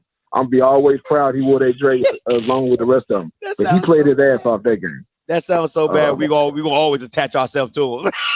That sounds so bad. Hey, look, check it out. That's what people forget. We gonna always attach ourselves to you, just like people gonna always want to attach themselves to us when things go good, right? Well, goddamn it, we gonna ride that train all the way through. Kyler Walker was like, yeah, you do it. He went to Jackson State first, bump y'all, right? So, we gonna take what we earn because he got it here first. It is what it is, but you know, that's over with. Next season coming up, TC gonna get it. It's all good, man. All right, bro. Appreciate you, Book. Appreciate the call. Right. Oh man, that dude said it was too soon. All right, let me close these call lines down. Listen, guys, he said it was too soon. Oh man, listen. This was a great show. I appreciate all 700 y'all, 796 of y'all being here, chilling with me. I hope I made your Monday great. Listen, if you're new to the channel, tonight at 8 o'clock, I'm coming right back. Afterglow show. Everybody in the chat knows what it is. If you're new here, you better tune in at 8 o'clock. Afterglow show. Miko. Come in the way. All right, he'll be here later tonight. All right, listen, I'm going to say this before I get up, right? And this is, listen, nobody ever makes it this far on the recap. And if you have made it this far on the recap, I'm gonna steal my boy HBCU Spotlight. Shout out to my boy HBCU Spotlight. He always does some crazy stuff. Like, if you made it this far, put arrows in the chat. If you made it this far, like, you know what I'm saying? So listen, if you've made it this far, all right, go ahead and put some arrows in the chat. Put a bow and arrow or something, just something random. All right. Shout out to my boy HBC Spotlight. That's my guy. All right. So listen, I'm gonna say this. All right. This is a bad look. 7 o'clock Central, 8 o'clock Eastern. This is a bad look for Jackson State, right? For the death threats. And this is what I'm saying. I want to be very clear, right? For the when white people do death threats, it's kind of like when white boys do after when the video posts, not live. Okay, not live. You don't do it live. You do it after the replay. Okay, come on, man. After the replay. All right. Guys, it's after the replay for the bowls, not people who are live. You know, y'all live with me. I'm talking about once the video is posted and it, come on, man. Y'all gotta know YouTube. Y'all gotta be more YouTube savvy. All right. Listen, the reason I have a problem with this is because the white media, if they pick this up, they're going to exacerbate it a lot more because why? Things that happen in black spaces that are negative gets pushed onto a larger platform, right? They get shined on much brighter. This happens in PWIs every big game. Every single big game, all right, it happens, right? White kids texting a black kid or, you know, messaging them, you suck, you this, you did, you that, all that N-word, all that type of stuff. But when it happens in black spaces, you just have to be very cognizant because once the white media picks this up, they're going to exacerbate it and they're going to make it look way, way worse than what actually goes on at PWIs every big game. Every big game when a white school loses, some black kid is getting a death threat. All right. I've talked to many of athletes from Nebraska, from all, and they're like, man, you know, it was suck, man. I've been called N-word, this, that, all that type of stuff. And the kids that go to Colorado with DEION are going to experience the same thing. When they go into that Colorado atmosphere environment and they don't do as well, they're going to hear the N-word. They're going to hear all that crazy stuff, right? When you go to Nebraska, you're going to hear all that crazy stuff. So listen to what I'm not saying. I'm not giving it a pass for the death threats. It shouldn't have happened, right? I'm not going to lie to you. It is part of sports. It happened. I'm not saying it's right or wrong. It's wrong. I mean, I'm not saying it's right, but it happens. I'm just saying we have to be very mindful of what happens when we as black people do the same thing as white people. Like the counterpart who called in earlier today. He was like, you know, they changed the rules when black people do it, right? It's the same thing. Everybody and white people especially go crazy and they do all that extra stuff. But when black people step into that lane and we do it and we care and we consider we care, right? And we love our football, it's looked at now we bash and we all this and we all that. You know what I'm saying? So I just want us as people to be very mindful about how to move in this space. You know what I'm saying? When you start doing stuff like that. I don't agree with you coming after a kid and all that type of stuff. I don't agree with that. But I just want to be very mindful of what happens when you start to do that. And what could possibly happen is that HBCUs in black college football can get backlash because of it. That's just my 2 cents. That doesn't mean I don't care if it's a Jackson State fan, a Sidewalk fan, or any type of fan, right? It's just be very mindful. All right, listen, but guys, that's my time. I appreciate y'all listening. Until next time, you know what I'm going to do. I'm going to holler. God bless. You know what I'm saying?